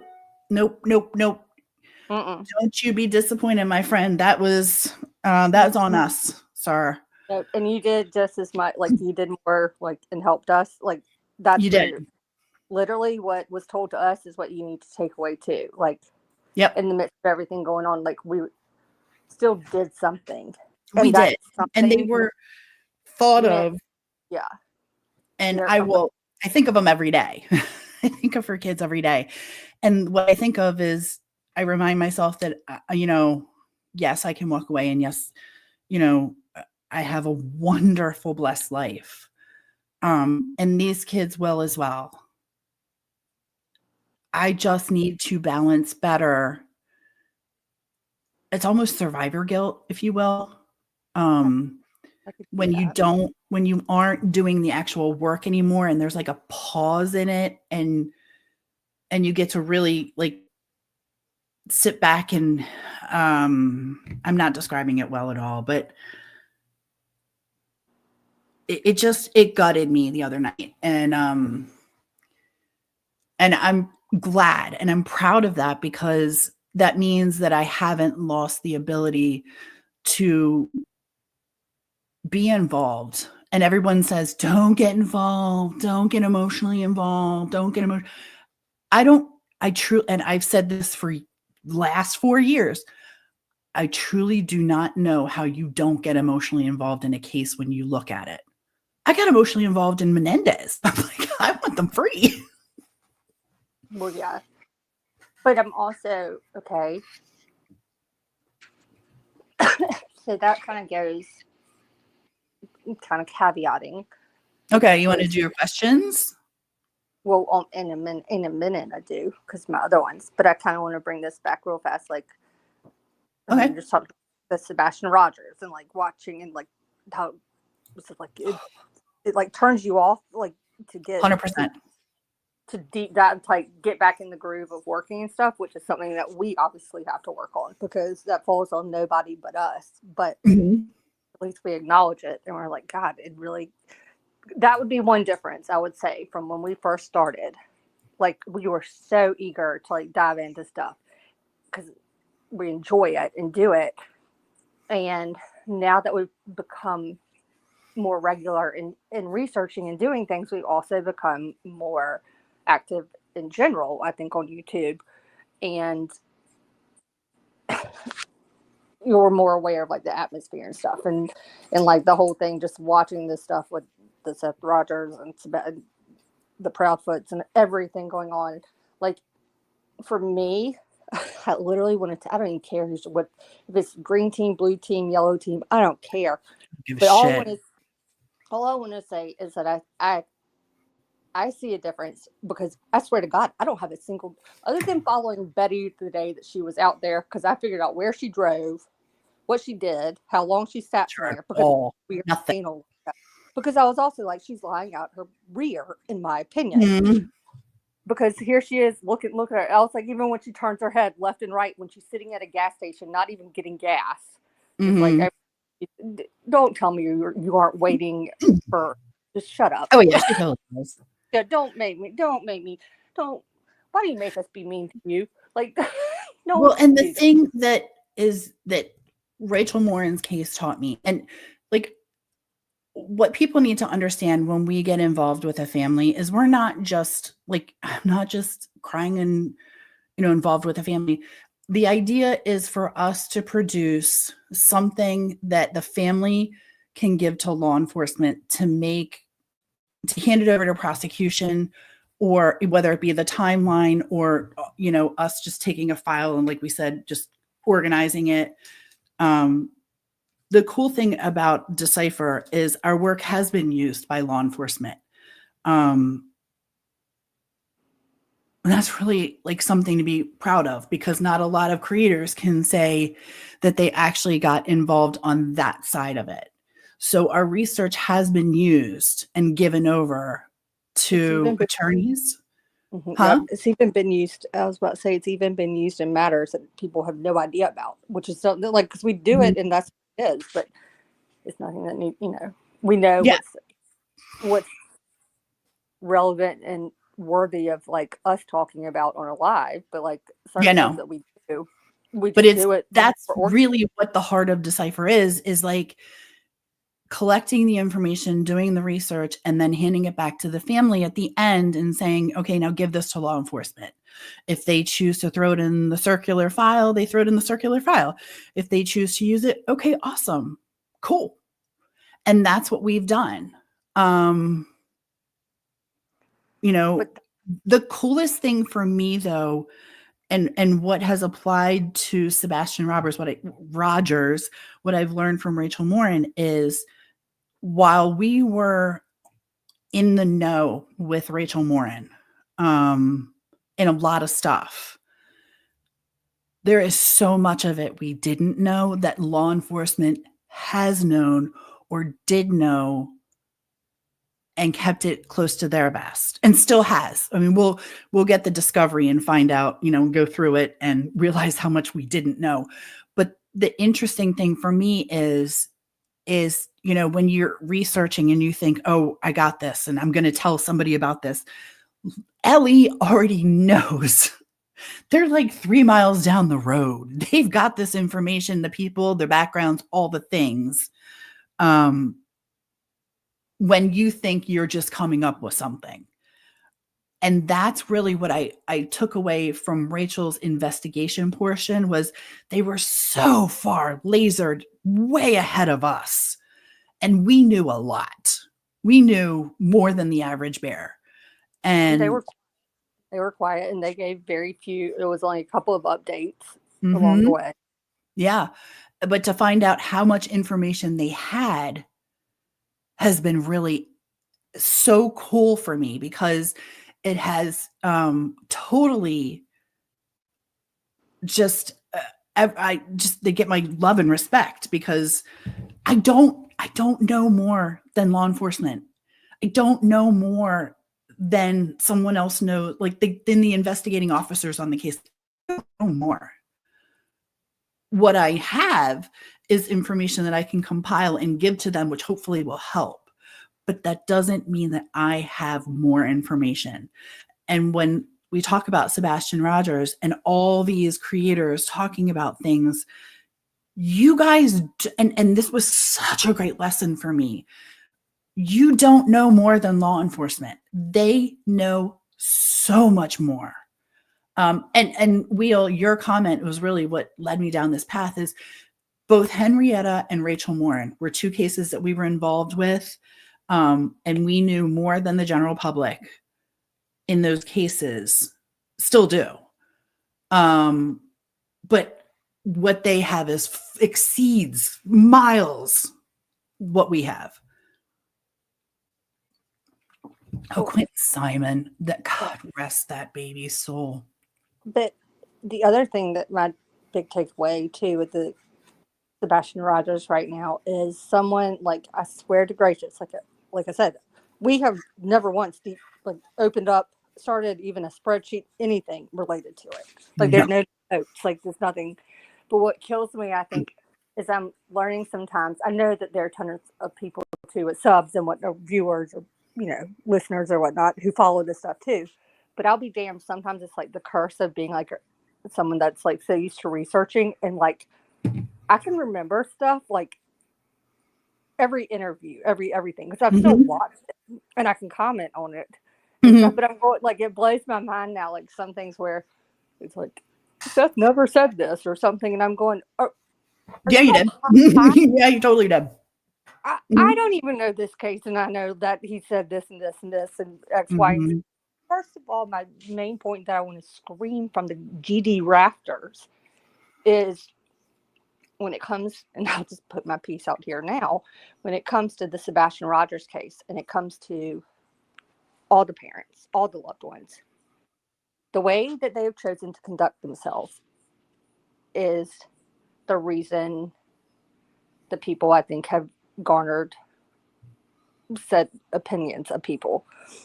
The one in particular, and I will have to say it, Seth Rogers himself, is, you've got to be kidding me, dude. You're messy. You're fucking messy. It does not mean that we're not empathetic, because he has a son that I am all about. You, I will never begrudge. No. That is always at the heart of the matter. But here's the deal, pal. You've made decisions. You're messy. And you've done things that can be, and you've put yourself out there in the public in a way to be critiqued, in a way to be called out, because you're going, Seth's stories never change. What? I'm pretty sure I heard him on News Nation being like, Mother never loved him. I think she overdosed him. So we're looking like No, she essentially he's dead. didn't. Now Yes, it's it like was. yeah, like it's everything, and I'm literally going. I swear to God, someone. I think I told. Did we talk about this? I was like, I swear, if we would like, oh my God, take someone like Nonsense, who do it, go at her and see if she won't come at you with a receipt. Do it. I dare you. Do it. Agree with her. Mhm. Disagree. You're gonna have a receipt or something for what she's saying. And I was like, if we literally if someone did a clip of all the sound bites and from what's happened since his first appearance to where they are today, Tony Mathis, you need to sit down and watch it about 5 times.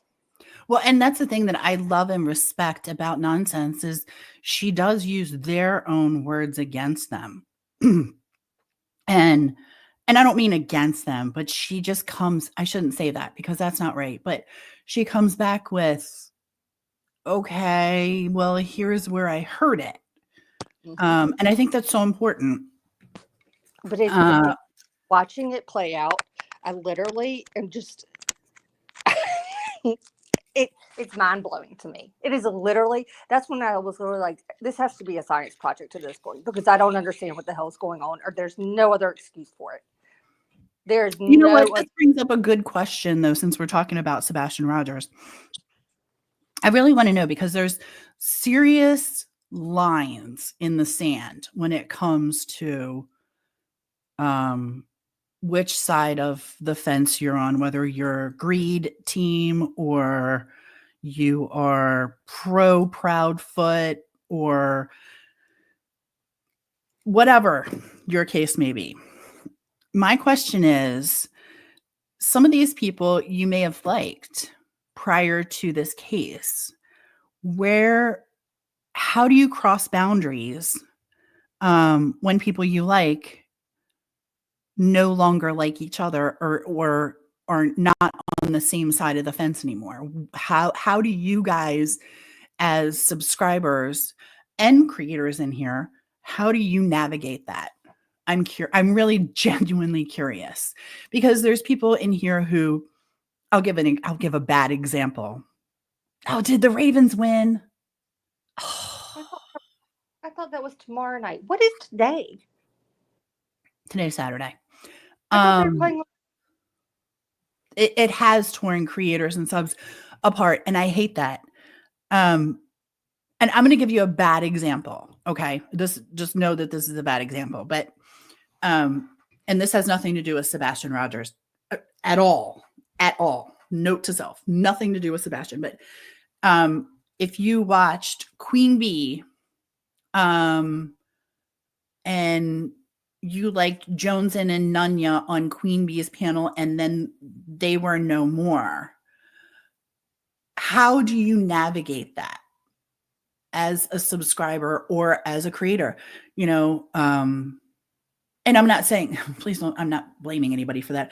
I'm genuinely asking because, if people see you in one, then you're seen as supporting that person. And if you're in the other, you're seen as supporting that person. So how do you guys navigate? I know people say they go where they want to, and I genuinely think that's true in some cases. But to be honest with you, not many people can go everywhere. No. There's only one person I can think of that can go to a lot of places, but even still, there's places that they won't go. They can't go to now. So I'm curious. I was still torn some with the QB Savage situation. See that's what, another situation, QB and Savage. And please don't, I'm using Queen Bee as a bad example. But insert whoever your favorite creator is who they fell out with. Mm-hmm. How do you guys navigate that? Because it's tricky waters, right? You want to support, and sometimes you have to do it quietly so you don't get in trouble. Well, that's where I think for me, I have a hard time I do have a hard time, and especially I've heard some creators that I actually like or sub to say Mhm. this, like, if I see you in there, don't come back here. Don't come back. Don't come back. Okay, first of all, you're not my mom.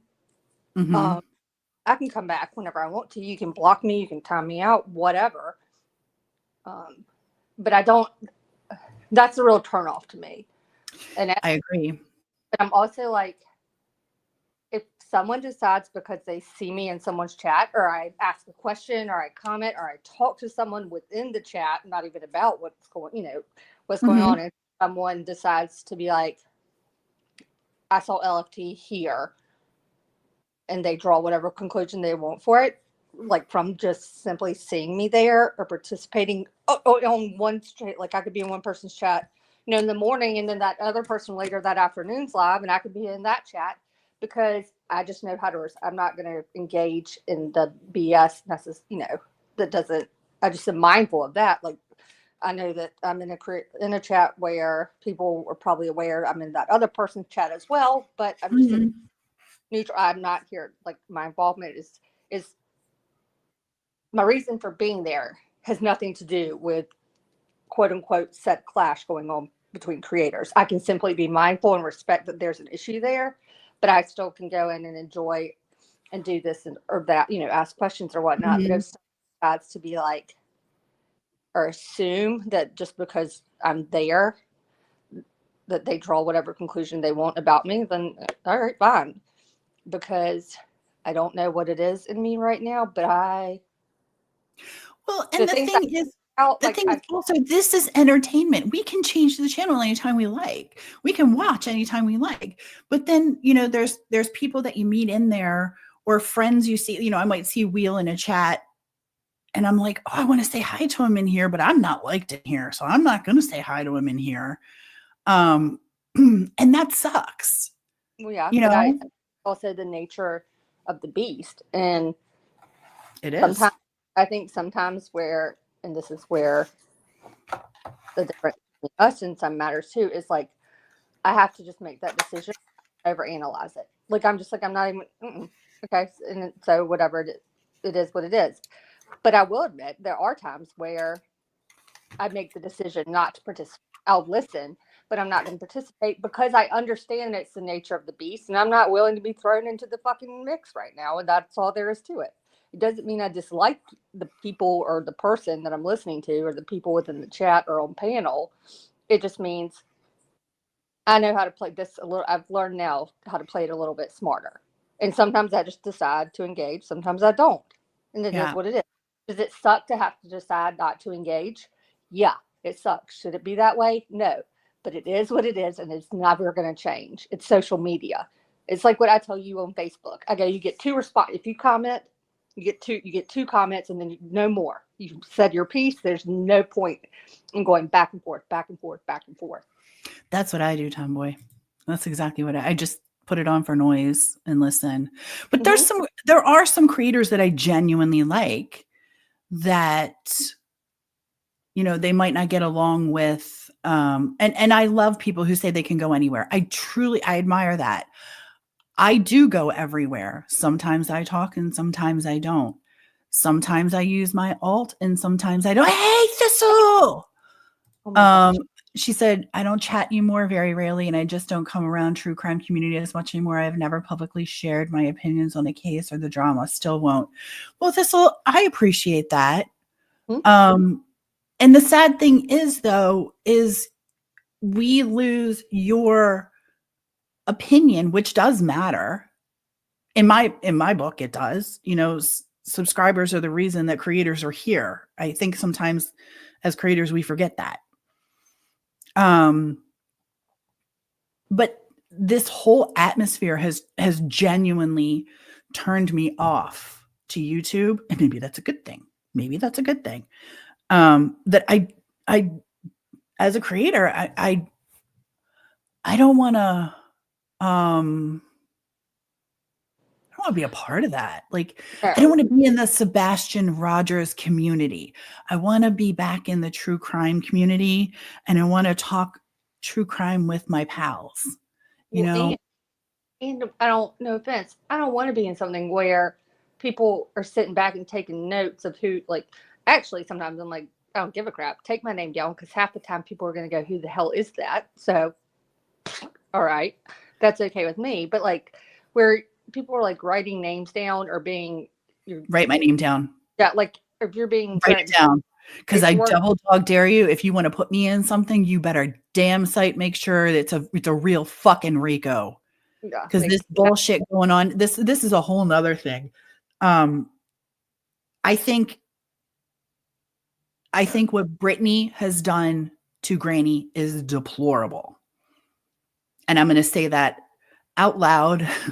I am disgusted with the use of a missing child to further your channel. Hi, Steffa. To further your channel and to settle a score on the back of Sebastian. That kid has made hundreds of thousands of dollars for creators on this platform. I don't even know how many other platforms there are that this child has, mm-hmm.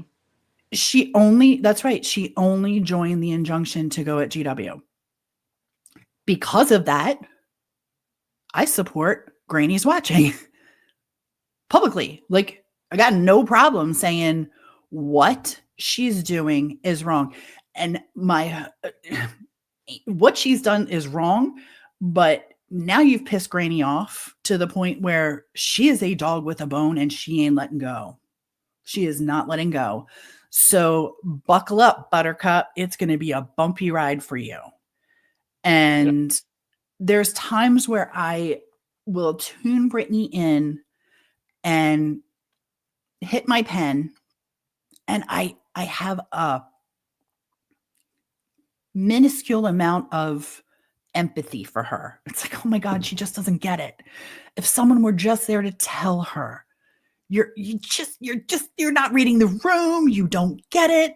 And then the panel of people that she has on there is the most ridiculous thing I've ever seen in my life. I genuinely, I have had moments where I am like, God, I feel bad for her. She just doesn't get it. And then she comes out, 2 seconds later and says something. And I'm like, what the hell is wrong with you? And also in our defense too, I won't name names, and it's not bad people or mean girl kind of people, anything like that. But I hope she knows that some of us have legit said that, like Tia just said, to ourselves, going like, I wish like if we were there, this would be that conversation where it's her choice what she decides to do. But like seriously, we gotta talk this through. And some people, no matter your history with them or whatnot, some people are kind of going, damn, Britt, like in a genuine way, and being like, this could not go over well, or this could also allow this. The other night was so enlightening. I was listening to him talk about, I tried to tell her, and I tried to steer her to true crime, and I tried to. So did we, dude, and we did it way before you. And God bless you for still continuing to try. God bless you for still continuing to try. What no one will understand is she doesn't give a shit. She doesn't care. She lives and breathes the drama. She will fall asleep on her own channel. She will fall asleep talking about the very thing that she's supposed to be so involved with. Or in fear of. No, I'm talking about Sebastian. Talking about that case. She will fall asleep talking about that case. But the minute somebody comes in to troll her, boy, is she awake and ready to rumble. And it was, it's fascinating to me because that speaks to what wakes her up is that drama. Brittany, wait, let me read this. Brittany and her chat villainized Eddie. I gotta read this over here. over over 3 3 comments in Every Day with Jay is over 4 minutes and 54 seconds. He did nothing, and 80% of her chat made him into this bad guy. That's exactly right. And she has yes men. And first of all, there's 2 things I don't want. One, I never want to be the smartest person in the room. I will be the dumbest person in the room every time because I want to surround myself with smart people. That's what I do. I surround much smarter people than I. I love that about me. That I have no ego on that. Thinking of sleeping during our own lives. Yeah. Never seen that before. I've never seen that either. I lost my train of thought because I read that comment, which was so true. About her waking up, like about if it's. I mean, it's just the thing that sparks her, the thing that makes her go is the drama. And it's always been that way. It's always been that way. Or the other thing that sparks her is if it's someone that's not on approved list of people who you can follow if you're involved in, the creator list, which I'm sure we would be on to like the no good side. But what's crazy to me is to watch. I'm sorry, I got to use Britt as the example because I admit it. I've already said it. I'm still sub to her. Hell, I got gifted a membership. I haven't typed in that. Well, actually recently I did. Actually, I even went in because I was not a subscriber and got gifted a membership. Went in and thanked her and literally was called evil. That I stole from someone else. Bitch, I didn't buy the membership. It was gifted. And I wasn't even subscribed. You fucking loon. What kills me is, and this is where it gets me, is that it's like you can hear things, and she rightfully so. I'm glad, especially that clip, which, by the way, I was laughing today because I did listen to Queens, and I actually texted Tia, and I was like, "Bish, this is that link I sent you yesterday."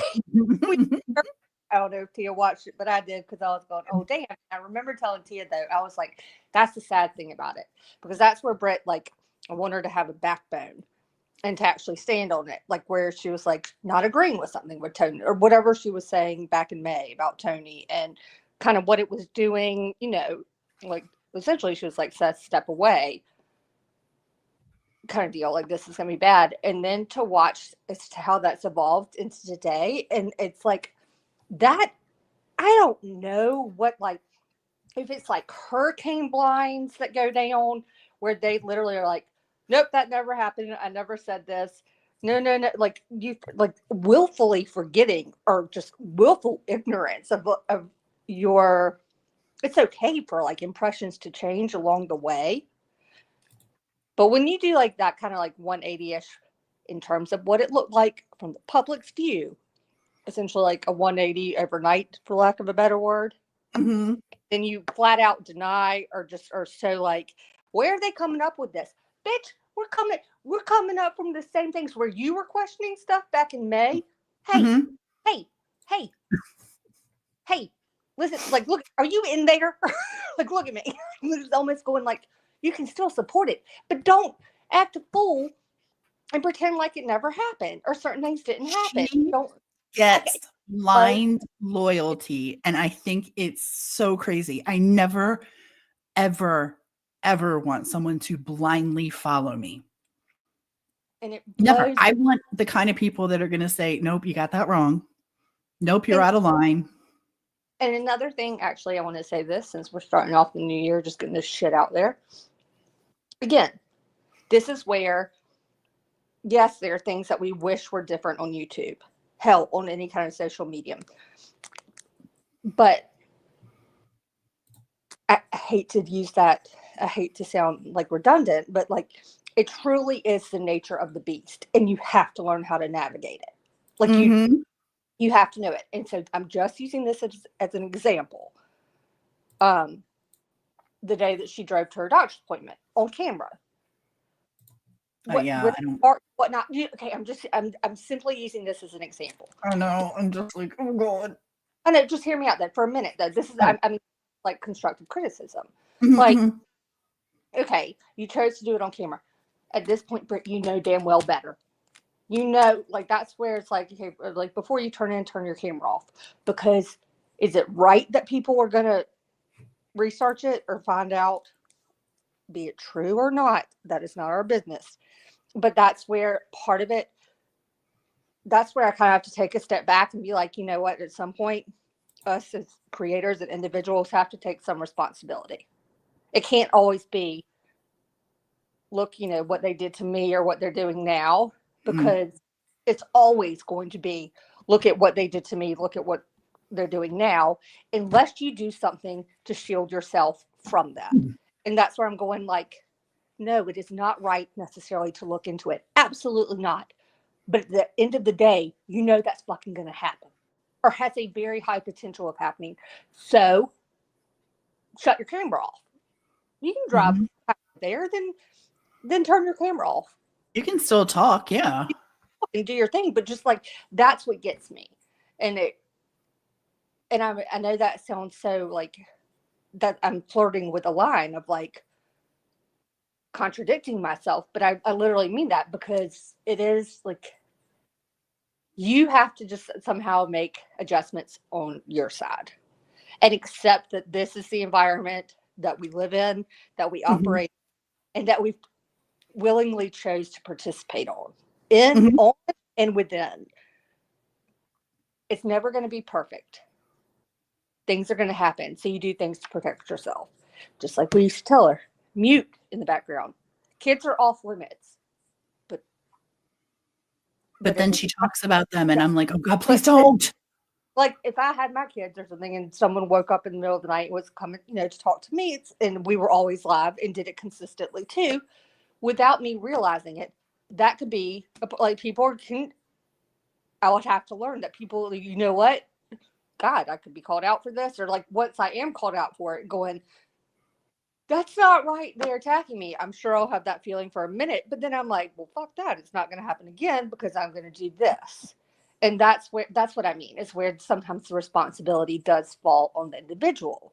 I'm not condoning like going real life and stuff or that kind of. I'm just no real life stuff. No, I don't. Saying like at the end of the day, like hell, if we did something, like you get on me, like to protect ourselves, you have to be smart about it and just accept it is the way it is. And so that's all I meant. I'm not saying where she was going, where she wasn't going, or whatnot. I just meant seriously. I was using that as an example of where it's almost just like you know better. You have to know better by now because it happens to you on the fucking daily. Well, there's no responsibility taken, and I'm the kind of person that I blame myself first, and then look around and go, "Wait, it wasn't even there." Me. Will, I have to admit with Will, with one part of it, actually. I was waiting for you to read that comment. I was like, oh, fuck. I literally, right before, it was like the underpass kind of area, like where it's little like restaurant bar little thing on the corner. I was like, hold on, that's where I met my friend. I literally was having flashbacks. I did not follow, like I turned it off, but I was even going, okay, but that doesn't tell me exactly. I don't know, like I don't need to know where she ended up. Like that kind of stuff is fine, but that's where it cannot always be someone else's fault. It cannot be someone else's fault. And you're always coming for you. Hell, I bet there could be a whole anti-LFT community out there that's probably going after the wrong LFT. But my guess would be like, I would have. They're busy looking for liver function tests. It's okay. Like, and there are a lot out there, so good luck with that. But do you know what I mean? Like you just, I don't know, you gotta quit. And it's a hard thing to do because we've been through moments like that too, where it's like, oh, it sucks. It sucks to have someone not like you on the internet. I don't care what you say. It sucks. It's not fun to have someone go at you. And quite frankly, I'd said it from the beginning, going back to the Brittany Granny thing too. Neither one of them. It's always going to be a slight dig here and there by one or both of them. Never changed. I don't foresee it unless something sincerely does happen in terms of some sort of lawsuit that literally mandates a change be made. But other than that, though, those two are always going to have some that runs, and it's real. We may never. Yes, it is real. But I don't, and please correct me if I'm wrong, but there was a time where Granny really didn't talk about Brittany, right? Well, I don't know, because I don't really used to listen to Granny all that much because, no offense, like I could take her or leave her. I enjoy the morning streams. I say it out loud. I enjoy them. I've gotten more. I do, because I'm up earlier. Like, I've noticed, like, actually, I do watch them in the morning sometimes, or I come in kind of late. Like, I'll be in the waiting room and be able to come in. But I have been listening. Charm, do not write that stuff when I'm trying to take a drink. Oh, what you just saying? I'm broke. All right, I want to. That just leveled me out. I'm sorry. She said slight digger dick. Tomboy Charm just cost her. I'll pay for the shipping, but you just cost yourself making a tumbler. Both of us. Wait. Oh fuck! What? Oh my god! I was right in the middle of taking a sip, and I was like, "Oh my god, this is gonna come out my nose." You were saying how Granny and Brittany.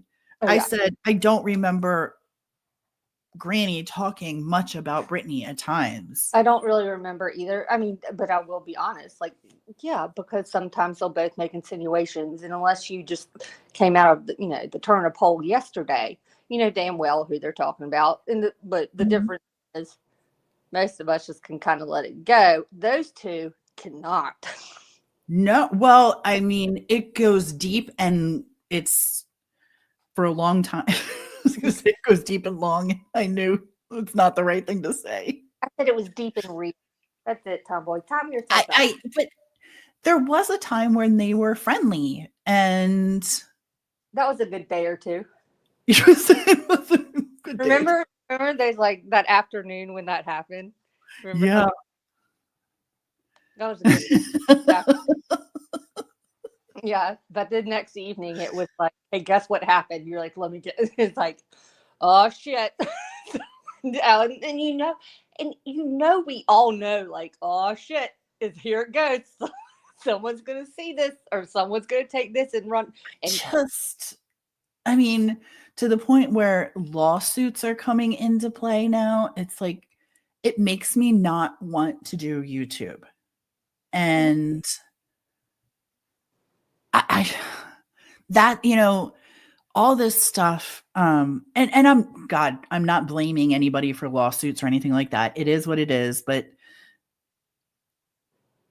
if you're taking it so seriously that you have to use a missing young man, and we should probably actually, let me do that. If you're taking it so seriously that you're using a missing young man's case, I'm trying to pull up his missing, because we can at least show. If we're going to discuss him, we got to show, right?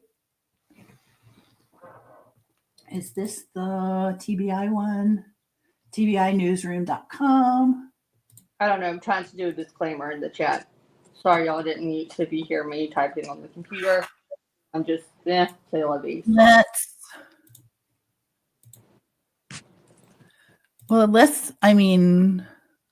Let's bring up the missing so that everyone knows what to look for.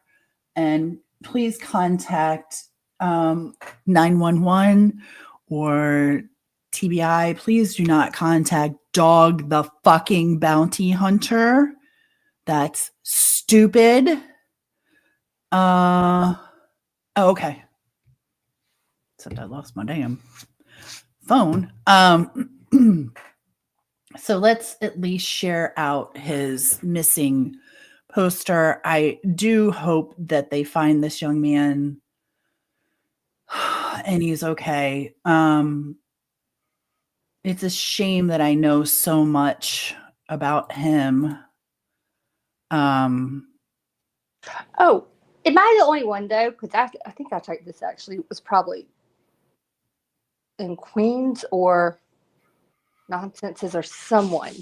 But I would say that it really, granted, we've seen, battles. We've all witnessed the well stuff and, little things with the, things that happen. But I think the day that the father decided, and this is where, again, you have to know, this is where Seth and his team have to accept some actions and decisions that he made publicly and stand by are going to be critiqued, et cetera, et cetera. When C&Ds are going out on an during the day, like I remember going, I said that's where I think a ton of us, even creators, even when there's been like threats of stuff in the past, maybe, or talk of whatnot, to actually see that happen. I think if no one else, like as a creator, legitimately took like stumbled for 2 seconds, going, wait, like what the hell? I think that was a spiral for me where I was like, this is different. I'd never seen that happen. I've never seen that happen. Little Summer. I still think about her every day too. Little Summer Wells. Like, what happened to that little girl?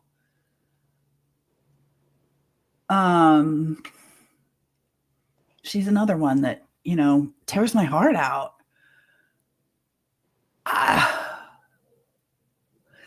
And I don't think her parents had anything to do with that one either. I don't think that any of the parents had anything to do with Sebastian. I mean, I think I used to question some stuff when it came to Don and Candace too. Well, I did too, but then time has proven that we were wrong. But that was as far as we could take it, because I don't have a badge. I can't even print out a badge and pretend like I have one. I don't even have a 3D printer to make one even look even more legit. Like, I have a badge. Oh my God. Blackhawk gave it to me. No, I'm not wearing, or like, I'm not going to get from either the toy store either. And no, this is an official badge from the Harford County Police. I mean, the Harford. I'm a junior deputy at the Harford County Sheriff's Office. Well, I can't wait to see. I can't wait till you start attending your classes and actually can do. Do you know where I found this? On the trail. On the floor. Yeah. Okay. Same difference. On the trail. It was on the trail. So you have that, but you've got until you go, like I said, take courses and have certified and qualified yourself to actually show that badge in any legit sense of the word. Yeah. But that's because we get it. Like, again, like I said, it's not like you can't. Oh God, this is like, I swear to God, it's like a science experiment. And then I agreed with someone else being like, does anyone else feel like we're living in the Truman, like this is like a real life version of the Truman Show? And I'm going, I never even finished the movie, and I'm raising my hand going, yeah, I think so. I think I only seen like the first 30 minutes. I know I've never seen the Truman Show. Oh, it's so good. What does this say about his medicine? Because it supposedly said something. I can't read it. It's too small. Read that. I can't. Let's see if I can see it on my other screen. And on February 26th, he was wearing a black sweatshirt, black sweatpants, and black, I can't read this. Square framed, not squirrel. Square frame glasses. Sebastian has medical conditions, including autism, that may impair his ability to return safely. Okay. Yeah. All right. Well, I really hope he's. I don't know. I let me tell you this. I will say this. I like SF Investigates. I really like him. I used to not. I didn't like him when the Kylie Rodney stuff was out. Didn't like him. But I don't think I gave him a fair shake, to be honest. Mm-hmm.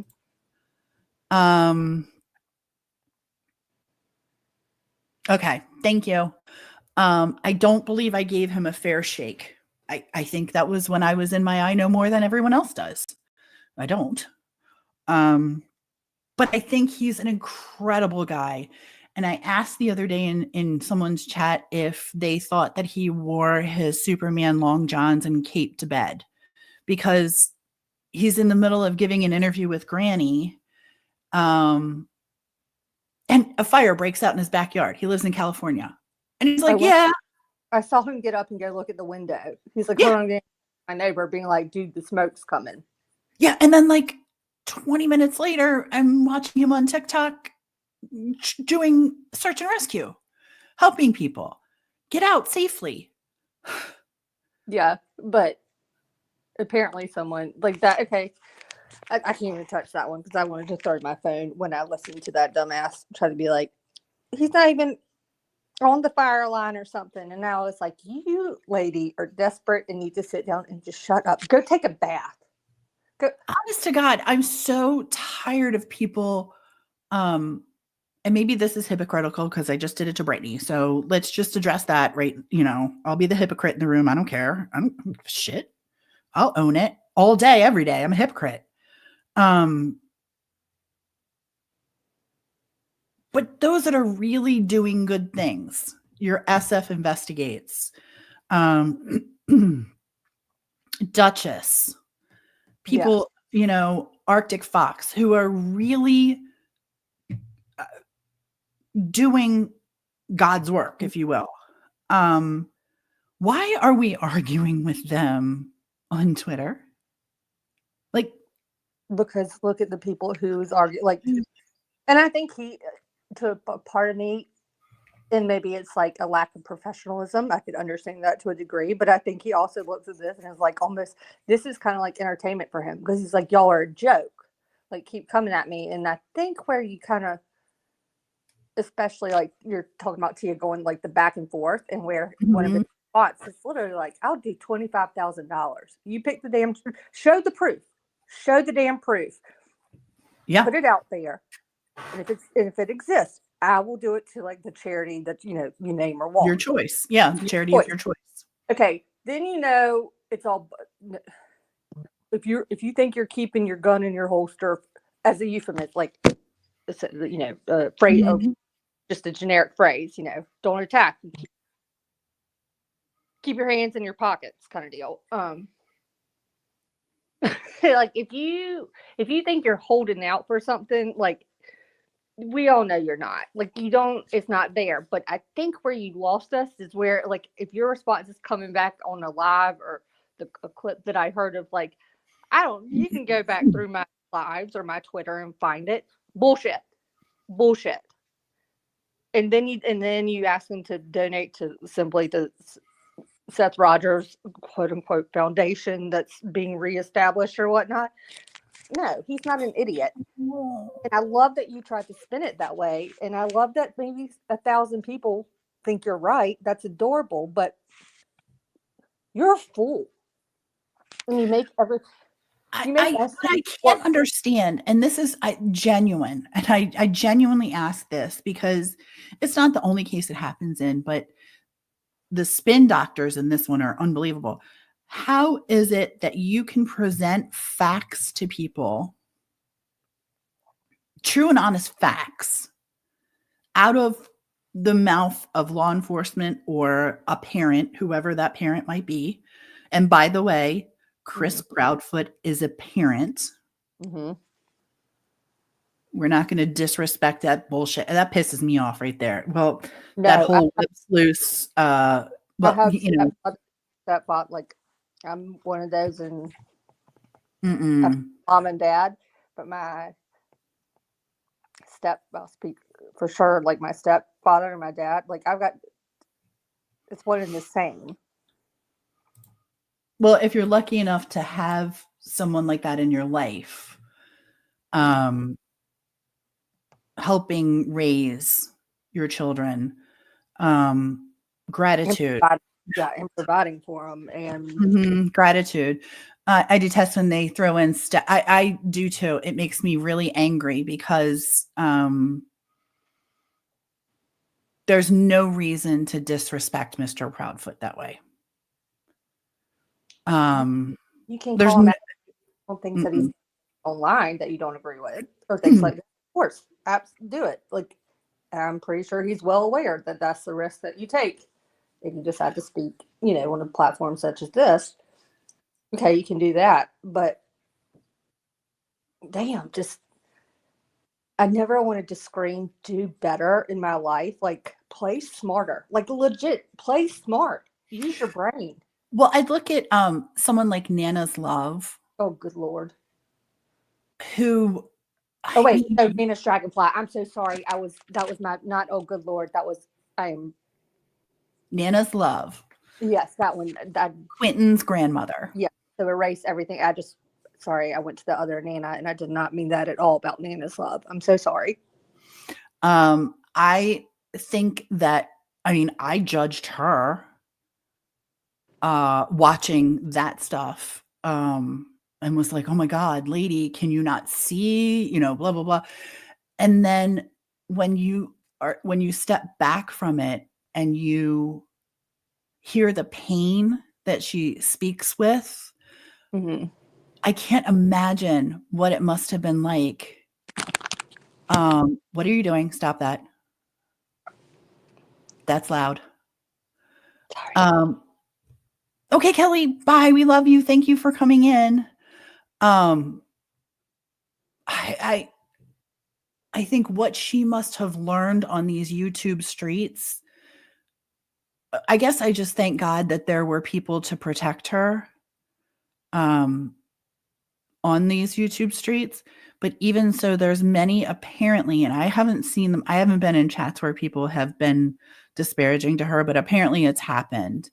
Um, and I couldn't imagine being disrespectful to a grandmother who lost her grandchild and lost her daughter and lost her son, because he's in jail too. There's like another kid that's just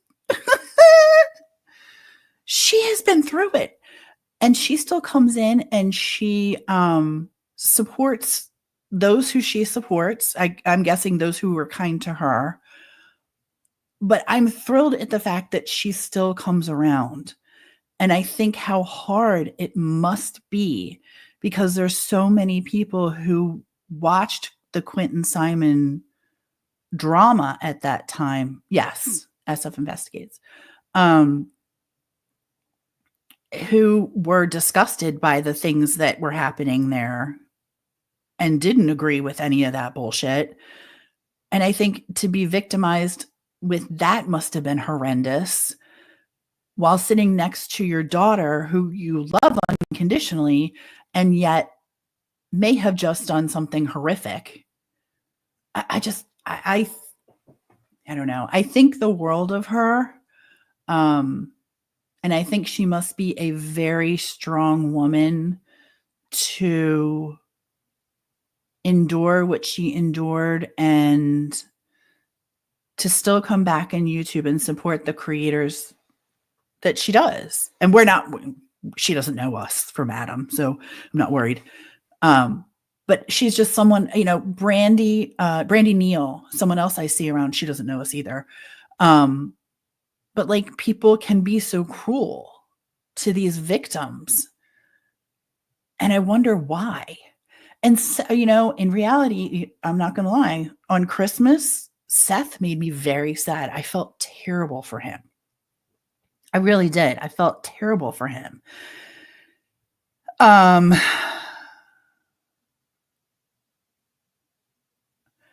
But there's just something about him that gives me the ick. It's the way he is and has chosen to present himself and conduct himself publicly. He actively has made that decision. My opinion of Seth is not based on effing California or him living in a car or whatever it is. By the way, I wouldn't know that had you not come out and said that and put all this stuff out there. But That's true, Jelena. the reason it gets called out is because he's actually done it publicly. Mm-hmm. That's it. There's nothing to overanalyze about it. Like, I don't understand. Like, everyone's so mean to him. Okay. Yes, actually, yes. Sometimes there are bad comments and things that I bet, like, I could be a bitch and type some shit about him in the chat, but like, you're going like, no, just don't do it. But some people do.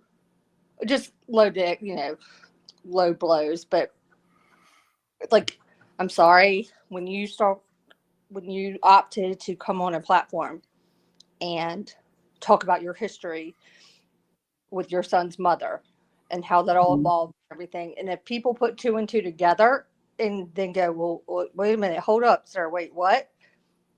That's on you. That's on you. I'm sorry, it is. And then that's where sometimes, like I talk about with Brittany, I was like, and how you and I've even talked about where we struggle, like it's hard for us sometimes.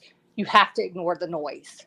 You have to ignore the noise. Like you cannot respond to it or do it every single time. It's hard. It is hard, but if it means taking a week off of freaking YouTube, do it, because it will simmer down and something else is going to happen. And then you come back and you feel refreshed and you keep going. But until you can learn to ignore, like, do your best to ignore the noise and respond. You know what I mean? Like every once in a while, yes, of course you can respond. Do it at the start of your live and be like, I'm just putting this out there. Here's my stance. Here's where I stand. Boom, done. Or let's move on. Until you can do that, it is a hard effing thing to do. Oh, let me tell you something. Walking away from your own channel is real hard. But then, I gotta be honest with you, it gets easier and easier as the days go on. And then you realize that your channel's been screwed with. And you're like, shit, we need to get back on the grind if we want to continue with the right way to do things. And I'm not saying that we do things the right way. I'm just saying that we don't exploit people for monetary gain. No, but I will say that I'm the one recently who has been kind of like, you know what, because I think we've set, when we created the channel and what we wanted to do, we set a pretty high bar and a high standard for ourselves. We did. And we're like the quote unquote drama, like we won't get involved with it, yada, yada, yada. Okay, now I'll call a spade a spade. Everyone in some way, shape, or form kind of gets invested or involved, either because you're watching it play out. Sometimes, somehow, you have willingly or unwillingly done something that now makes you a participant in it, and you have to just deal with it. But that being said, I want us, like, my new goal for like the new year is that we certainly continue on with our true crime and like our coverage of cases or trials or those kind of things that come up too. But now I'm also going, we aren't as consistent, but you and I talk about a ton of things that we see happening online or on lives like throughout the day. Whatnot. And I was like, you know what? Screw it.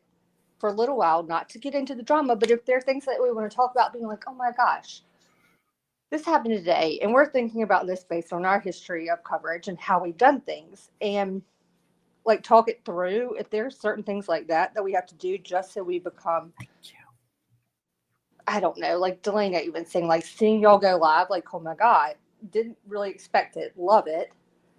So maybe for a little while we have to do things that we have to reintegrate ourselves into this platform again, because we've been away. Right. And I can tell you that I'm uncomfortable tonight. Yeah. I'm sure it shows, but I'm very, very uncomfortable tonight. I like to plan things out and produce quality work for people to check out on true crime. And we've done that for so long. And then, like I said, taking the break for me, I would rather take a break and tank my channel than tank a trial. Sorry. Bottom line. Well, yeah, but I sincerely do not think, and I would not allow us to do something that's going to willfully take a trial. No, I'm sorry. That's where we would both do the knockout drag out, because neither one of us would let it happen. But I think sometimes this is where we struggle in a way than other creators, is because we choose like to be so specific with DecipHER and what we do, that because we don't do it, especially right now, it's frequently, we lose the engagement in the audience. And and participating like literally as DecipHER. I mean, we could be seen otherwhere, like elsewhere in chats and say hi and whatnot. But in terms of DecipHER, like that we've locked the door, like we're out running errands and no one's at home on DecipHER. And I just think for a while, it's almost like getting our feet wet with it again and learning how just to engage and maybe we take DecipHER and hit the streets with DecipHER as a subscriber to channels that we enjoy instead of going in as Tia and LFT. Maybe we take DecipHER on the road and say we go into nonsenses as DecipHER. That's something we never do. I don't know. Oh my gosh, that's gonna be amazing because one morning it'll be like you're on one, like so we're gonna be on two different lives. It's just like be like what's going on, and then it's not rocket science. You got co-creators here. With this, like we can be logged. It's like when we both log in on StreamYard. Like it's the same damn thing. So really quick, what were your questions? So curious. Okay, research, investigate, balancing being a creator versus being a sub. Also, I want to know the name of Wheelby's cat. I know. I was in my head. I was going meow. I want to know the name of Wheelby's cat. If it's orange and fat, I hope it's cheddar. Oh, Loki. Loki. That's amazing. That's cute. All right, what were your questions?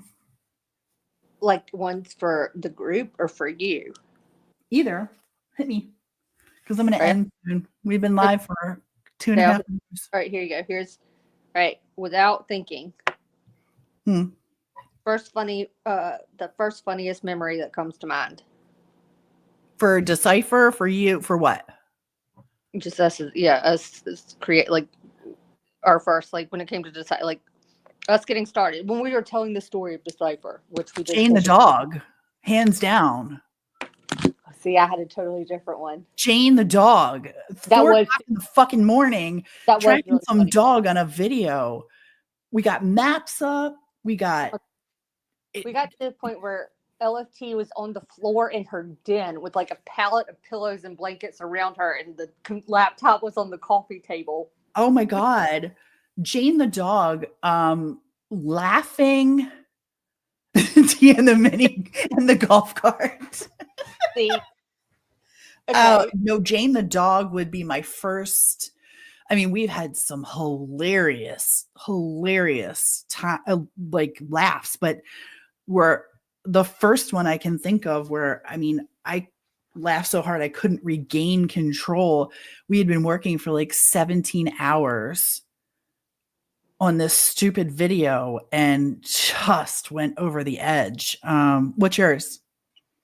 The first thing that came to my mind is because Robbie's hamster died. The second one was Cheetah. Cheetah. Do you know Robbie's hamster died? I know that's the greatest irony of the day of me saying that. But okay, so that was the first thing that came to mind. But actually, hold on, I have another treat for you as we close out. Hold on. That's how you felt listening to the golf cart story? Oh my God. 18th hole, Bros Farms. Never forget it.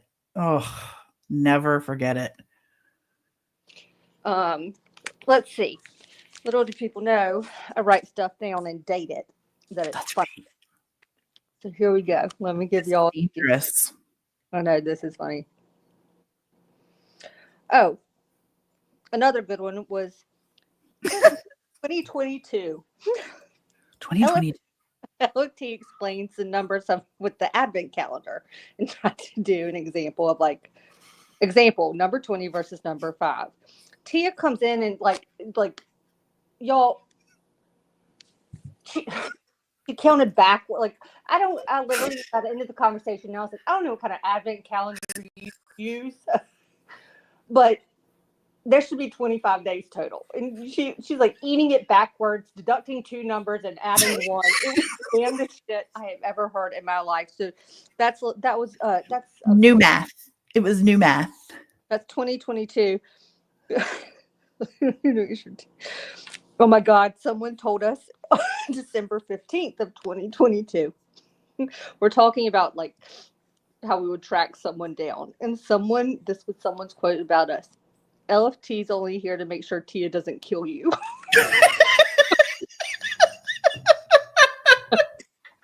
Hold on, there's more. Oh God. Okay, wait a minute. Wait.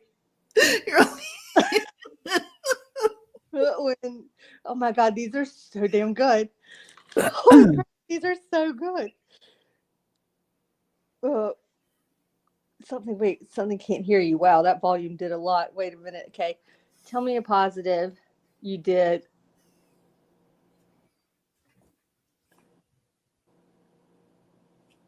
Oh my God, I said light bulbs are dying faster than I am. Or like, okay. One night, okay, in November of 2022. That's nice, but I'm trying to end with an affirmation tonight, you asshat. And then we got, oh, good. Oh, this goes all the way back to 2021. Oh, wait, here's one from 2023. Oh, this is where you told me to cry on the inside like a winner.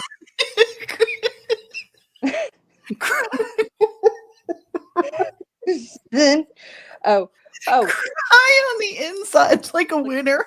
I forgot about that. Cry on the inside like a winner, will you? Where is? Oh, I wish this little Mal were in here because here was the night that we had to. Oh my gosh, it was the most sincere question, and I made this. I equated something to like the Lion King and Simba, and it was mortifying, but it was so innocent. I had to tell Tia about that. Okay, on January 15th, 2023, apparently I said a lifeline. I go, this is like I'm hanging on by a Twizzler. I remember that. And then we said, oh my gosh, your handwriting's on this notepad. I was gonna ask you that because I wrote it down when I was there. Yeah, but it's about me. Apparently, LFT was asking if tell me to soak my shit in oxy. Wait. Huh? LFT was asking if she wanted me to soak my shirt in oxy. I'm gonna have to send you a screenshot of this because the thing above it makes it go. It makes it okay. Something about crying. The lamp. Do we have the lamp written down? The lamp is somewhere. Yeah. Hold on. What was that? Hold on. The clapper. Oh, what did I say? This was Thursday, January 6th of 2023. I said, why are you telling me this? Get on the boat and start paddling. I know it's been a minute, but start fucking paddling. Like, isn't that like, why are you telling me this? Just get in the boat and paddle. Here we go. Selena, I'll be there next weekend. Tell him, send him my love, please, and tell him to be safe. I'll be there next weekend. Something the morning or day after churning butter. Oh, here, journalist, a lamp. Oh God, that's on here. Yeah. But what is this? A day after churning butter, and I have it in quotes. I can't tell if it's a baby or a duck. I don't know what these are. What was that about? And then in parentheses, I wrote in parentheses. Oh, Lovey, I hope you feel better. And try to make her. I'm sorry. I don't have my glasses on. I don't know why I'm trying to read with like Brittany. I'm like Mr. Magoo. I hope you feel better, lovest. Okay, you did. Okay, talking about tracking. Okay, LFT's only there. Tell me a mystery. I had one too, and I was so tired after driving down to see her. I was exhausted. It was like 2 a.m. I had to go to sleep, and I had turned off all the lights except one, and it was right next to me. By the way, I was like, "How do you turn this off?" It's actually I will do y'all a favor. I'll even show y'all where the damn lamp is in the bedroom right now. Let me give y'all a visual of this asshole, this adorable. I love her more than life itself. Do not get I me wrong. really did. What? I'm But laying on my back, exhausted. hold on, Like, how do I turn this off? hold on. How do I switch this around? Hold on. More. Hold on. Oh, that's awesome. Please Back tell me camera. I'm safe and we love them. And I can't wait to hear all the stories that they have from NYC. And I'll be there next week. Why is that weird? It's like opposite of. No, that's what it looks like to me. Okay, hold on. Let me Hold on. So here, oops. No, that's not what we want. so here we go. So Tia goes night night in here. By the way, this is the coolest box I've ever gotten in my life. If anyone needs to know, I can fit in it. Here's the. It's bed. Hey, pillows and shit. Hey, lamp. Like right. And she, by the way, she like sleeps on this side essentially. Yeah, I do. Well, kind of middle-ish, but needless to say, There was the lamp. far reach. It was so far away. It was. LFT comes in and happens to be standing like right here. No, LFT comes in pounding at my door, flicking lights on and off. Or it was a service. I said she needs to text, text one to number XYZ. This is a service we also offer. If you want to opt out, text this number. Mhm. And so I did. I turned off. By the way, it was that one, the overhead light. I went like this. Okay, sure, I'll turn it off. But I did do this to her a few times just to poke at her. But then she's all settled. And for the record, that light, the above light, is off. This fool is in bed. And I'm standing over here, and she looks at me like, she literally kind of sits up, and she's like, that light, is it? And then she acts like she's about to clap her hands. Like, she's like, is it a clap on, clap off? Like, and I was like, don't you even. You thinking. I was so exhausted. And then I got the giggles. And I laughed so hard. And I was like, oh my God, I have to get up and pee. And I'm tired.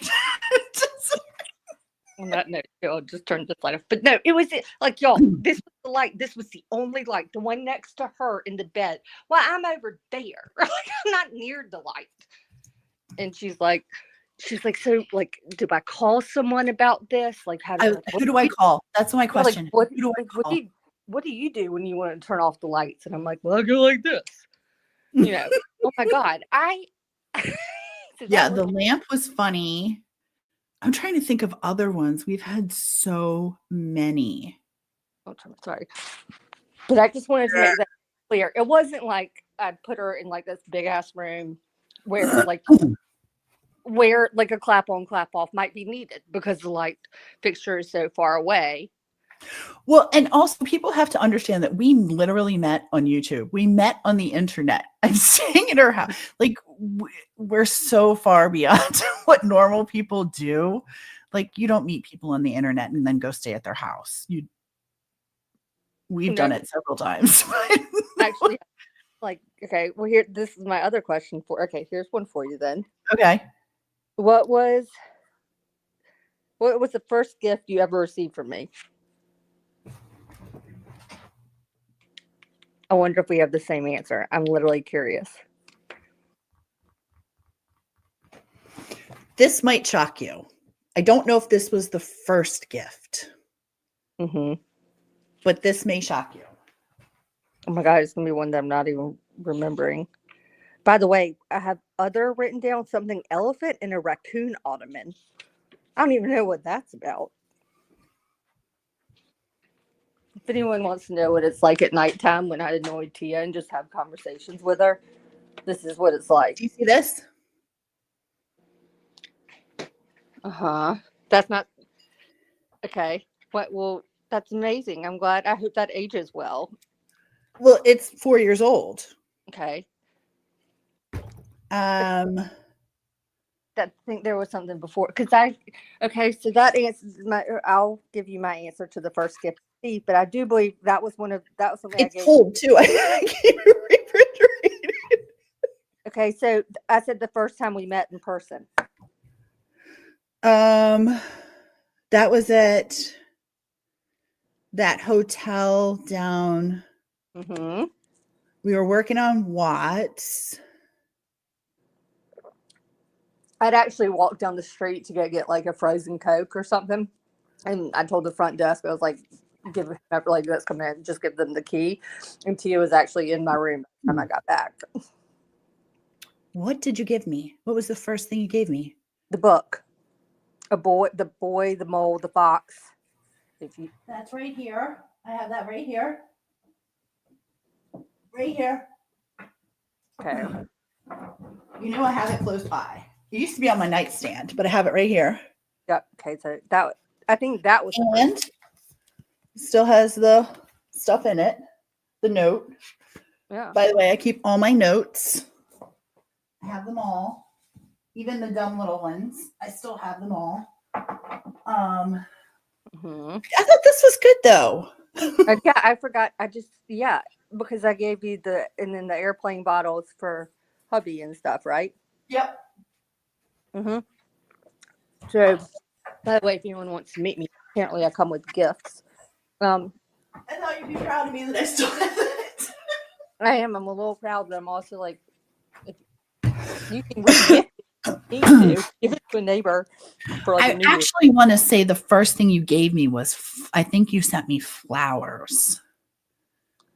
Actually, yeah. Well, yeah, I think I did send flowers for something. But then I was like, was there a necklace? No, that all came out. I think the first actual like random thing that it came was the book. Yeah, the book was, but I think you sent flowers prior to the book, which were lilies.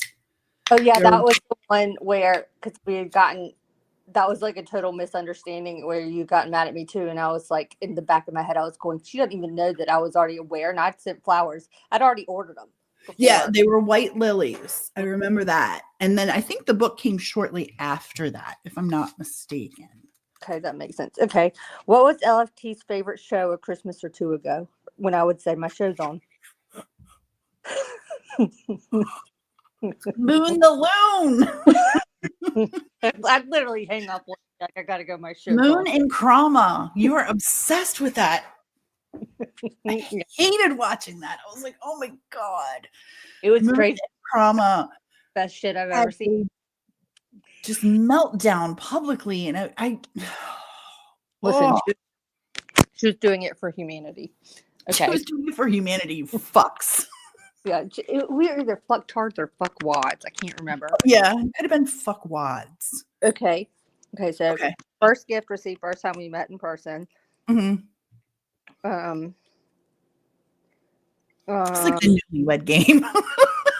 But I don't know. I was just curious to see if any of our answers match. So far, the first gift received, I never expected the champagne bottle to be broken out, so touche. Like we're almost compatible, I guess, if we were on some sort of odd dating friendship game show, but you know. Okay. All right. So your first funniest moment was Jane comes from my God. That's where Cheetah came from shortly around then too. Cheetah. I think I might still have the sound for that. I don't know if it'll play That is the best. Y'all just someone Google once we end in a minute. Y'all please just Google Richard Pryor and Cheetah. We've shown it before. I have never laughed. Like I'm sorry, just his delivery on it. It was the funniest thing. And by the way, I can still watch that stuff over and over and just laugh. Okay, my favorite show. Okay, I have another funny one. What? Am I gonna remember it? Oh God, yeah. The first time I ever woke my husband up laughing hysterically. Oh, what did I? I'd done something. It wasn't you. It was Jen the hooligan. Brittany fell asleep on panel. Oh, that's when we were trying to end the live and none of us knew how. Oh yeah, because I was actually in that chat. I think because I was So was I. like we kept like I kept rolling over like every 45 minutes and like open my eye, just making sure no one's in there like trolling or dropping like porn links. Jen the Hooligan. I laughed so hard at that. And then the night that I don't think you were up on panel, were you? No, no, maybe you were. Maybe you were up on panel with us. And The night we pretended like we couldn't hear. The entire chat. Yeah. That we made You and I and Jen pretended we couldn't hear. I'm not gonna lie, that was pretty much if I remember we can go back and rewatch it if it was still up, but I'm pretty sure that was my idea that I put it out to you and Hooligan. We were all on board and chat was on board. So Brittany came back and we just kept talking like we couldn't hear her. Like legit. And Brittany was like, oh my God, I think something's wrong. Like, and we were doing it to be funny. She went out, she came back in, she went out, she came back in. And every time we went out, we were like, chat, keep it up. Because she couldn't hear us. She felt she could hear us and we could hear her. But we were just it went on for a long time. It was the funniest damn thing. We just kept talking like she wasn't there. She was fit to be tied. Finally, we broke character and let her in. And she was like, oh my God. We did stop laughing. Like, because it was the chat did it too. And that was the best part is they totally participated. And it was hysterical. Oh my God. It was so damn funny. See, and she when fell you asleep on panel back then. No, I legitimately think actually we can attest to that because the vibe felt very different. It was literally like she stepped away for a minute and was like, hold on, and would literally come back. And then like it would be like you could almost hear like the unclick of the mute kind of button. Like I really, in her defense, just no, but the one time she fell asleep on panel because that was bad. Yeah. We couldn't figure out how to that was like a 24-hour like every mod like all of us are rolling over being like motherfucker like texting like, finally it was like oh my God, it was so late at night and finally like at 6 a.m. or some ridiculous hour she woke up and finally ended it. She'd fallen asleep. I think she went to go help one of the boys and had sat down with them and she had fallen asleep. Yeah, that's exactly I think what happened. But it was so fun. Oh my God, it was so funny. We were like, what the hell? We're like in mid-conversation. Where the hell did she go? And then I just remember also being in bed and then like washing my face and stuff too, and being like looking at my phone. And like we're all like, and by this point, there's pretty much only mods in there because that's like, it. No one cared. Back. I mean, but it was an open live with no one there. Like none of us are on panel. Nobody's on panel because no one can get on panel. Yeah. But we were working like around the clock. And then I do remember, that's so funny. I can remember it now because I remember washing my face and like even my phone was charging by the bed and I'd walk over and peek at it. And then it was like we were trying to sleep for a little bit and I'd roll over and be like, oh, wait, hold on. No, remember Hooligan used to tell the scary stories and freak you and Brittany out? That freaked me out. I don't even talk like that one about the person in the tree. I don't in the tree? Yes. Don't do it. Nope. Unless you want to come over here or do you want to deal with me for the rest of the night? Oh my God, that was so much fun. But I thought that with Hooligan, that was so much fun. She was a delight, an absolute delight. And I miss her terribly. And I hope she's doing wonderful things out in the world. We should try that one on with Mallory one night. She'd be another really funny one. Be like, all right, everyone pretend like we can't hear. Oh my God. Mallory. So didn't hear that part. She was fit to be tied with us. And then but there wasn't a damn thing she could do because the chat went along with it. But when you said the night that like you woke, and it's been actually tearfully, it's been a hot minute since those weird texts like at night when we sent like I'll send something. I think the one night like where you broke hubby up too was where I sent it was like we were already in a weird odd conversation. Like you're in bed, I'm peeing to go to like going to bed. Like I'm like doing like the brushing teeth, pee, everything. Go night. When I send you the laughing texts. Or no, I think I sent you the one with like the hedgehog with his head stuck in the toilet paper roll. And I don't remember what I said, but I just remember I get like an audio message back.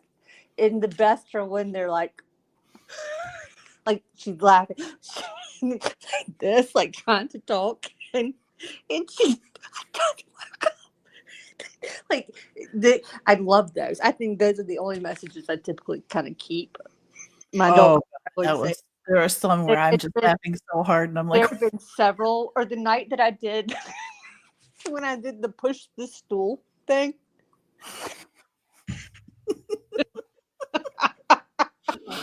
Have, oh my God, do, that was do you funny. hear that? What the hell was that? I just recently, like in the last 3 months, woke him up. And I think it was Queen. It probably I think it was wasn't. Queen Bee I was about I to say was listening to. I haven't been getting responses lately until like mid afternoon. Because I've been cashing out. But I was listening. It was Queen Bee. It was Queen Bee. I was listening to. It was one of her late nights, and for some reason, she was on one. Oh, I recorded one.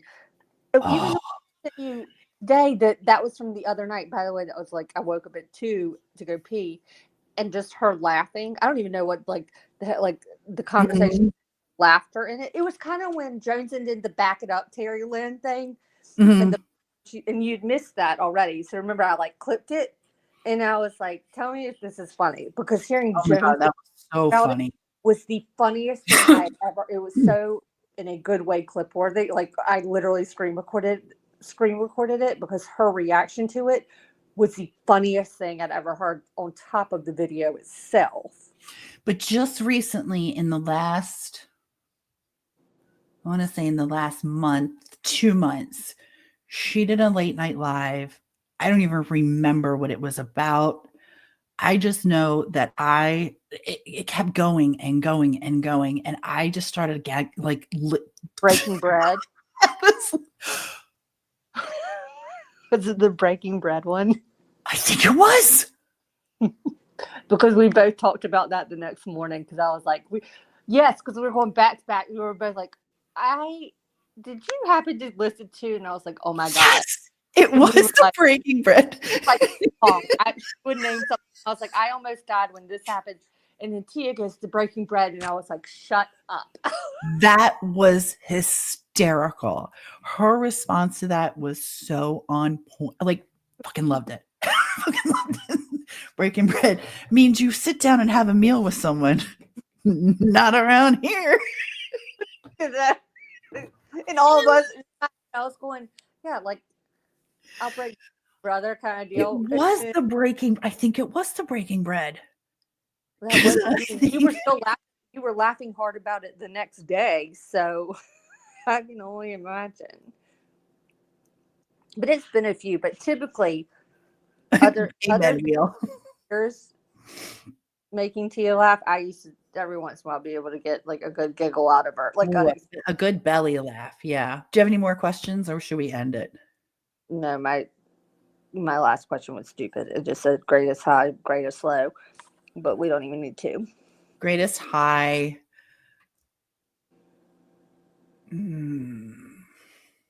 mean, I have a lot of them.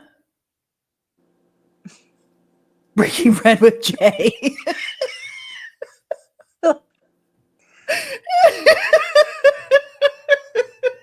I'm never gonna I couldn't even cut my toast the other day for the French or Italian bread and whatnot. Like I made French toast and I was like, look at me, I'm breaking bread. Like I can't do look at this slice of bread, it's broken bread. God, that was funny though. I appreciated her laugh, her humor, just her delivery on that whole subject was so much fun. That whole live was really great. It was really just fun. And I love that. Hey, Ed, you're still here. That's awesome, Eddie. Thank you. oh my God, I just greatest highs, greatest lows. I would say one of my highs would definitely be Victor being caught. If we're talking professionally. you could imply, I mean, I just meant. I think him getting that call was pretty cool. One of the lows, Harry Milligan.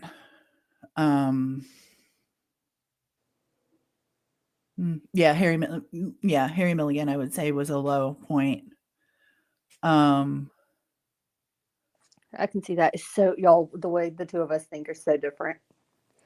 I'm trying to think. Now if we're talking personally, then I I can't like say. in terms of something when it comes to us and Decipher. I literally meant it like anything under the umbrella. So like a case thing would have worked, or Yeah, I can't say. I can't tell you personally. I can't say personally. Um, do I know it? yeah. Yeah. Um, Oh, oh, I don't like that one either. oh, Addie, that's a thing. And we were talking, I don't know if you were here when we were talking about that, but she requires blind loyalty. And I don't think that you're the type of person that follows people blindly. Um, and I don't think any of us are. I think we could for a short period of time. You want to root for that person and you want good things for them and you want them, it's so easy for us on the outside to say what's right and what's wrong, but she needs to make her own choices and she's making them. And it's very unfortunate. And I think it's truly unfortunate how she handled this publicly with you. The first comment I made was, I think this is something that should have been Yeah, done behind the scenes. I had that And of where the first interaction. I think this because it felt like, if I understood correctly, Jay or Jay, quote unquote, trolling coming onto yeah, your but page, then he went in and or like, even in her chat. That was well after December 27th, right? I think that was, I don't think that he went in like making friends. I think he went in, like, my impression was a little bit of sarcasm, like, I hope you guys are enjoying this. And then it got blown so far out of proportion that it didn't need to. And Well, I'm sick of people calling peeps evil. Oh God, Catherine, me too. We're not evil. okay, but see, all of a sudden, what I'm saying, like when we piece it together, where some people take note of like remembering things that have been said. I believe, I have to admit, had it on while I was showering the other night, so I had the speaker on, just listening to it. But I remember her saying something. This is all because I didn't return his call on, and she was like, my last missed call was like what, December 27th, and I was going, Oh, okay, of course. but I also You may. I'm pretty sure, Eddie, I thought I've heard him up on your panel since then. So is that really, actually, I just thought about that right now. Is that really He's what going it to come is? up and talk to us. He would like to have a link, so we're going to give him a link. Oh, of course. But then after this, Eddie, my best advice to you would be cordial, be kind, and don't give it. I think he is. I think he's Yeah. got it under control. But now I'm And going the 27th, and now I'm going, I told you what I immediately thought when it all came up, that I was like, I hope. me too, Delana. Me too. I love it because you just saved me time. Yes. Just saved me time. And it once I see it, I can't unsee it. And that's exactly what happened with Brittany with me. Oh, wait, Once I saw it, I was done. It's giving you an error message? hold on 1 second, Eddie, because it did it to me earlier. 1 second. Can you drop it and see if Yes. maybe Hold on. Hopefully this won't cut me off. Eddie, I'm going to send you the one from my messenger. Let it's me the copy. right link? It's just the one I got from here. I just opened the messenger, so I don't want it to, if I start cutting out for a second. Sorry. Hold on. No, you're fine. I want to make sure that he has an Copy. opportunity to say what he has to say. Since we've been talking about him, let him have the opportunity to speak for himself. Wait. Yeah, I'm going to put it in the back chat because I have to join the chat. Oh, wait. Yeah. Oh, mother trucker. I'm on the phone. Hold on. Paste. It is the right link. I just can't. I'm going to drop it one more time. See if you're gonna do it. I just put it in the back chat. Can you drop that one? Because I'm on the phone and I've got. Well, hold Yeah. on. I got it.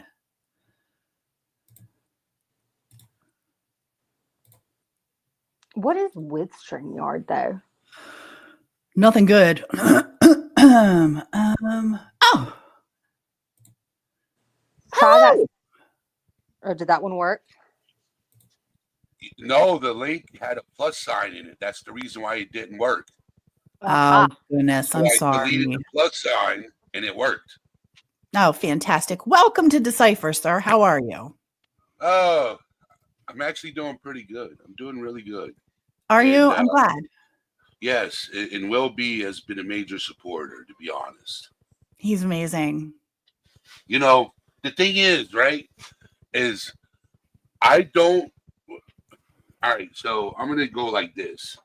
You've known me for a while being Brittany's loyal mod and friend, Tia, and LFT too.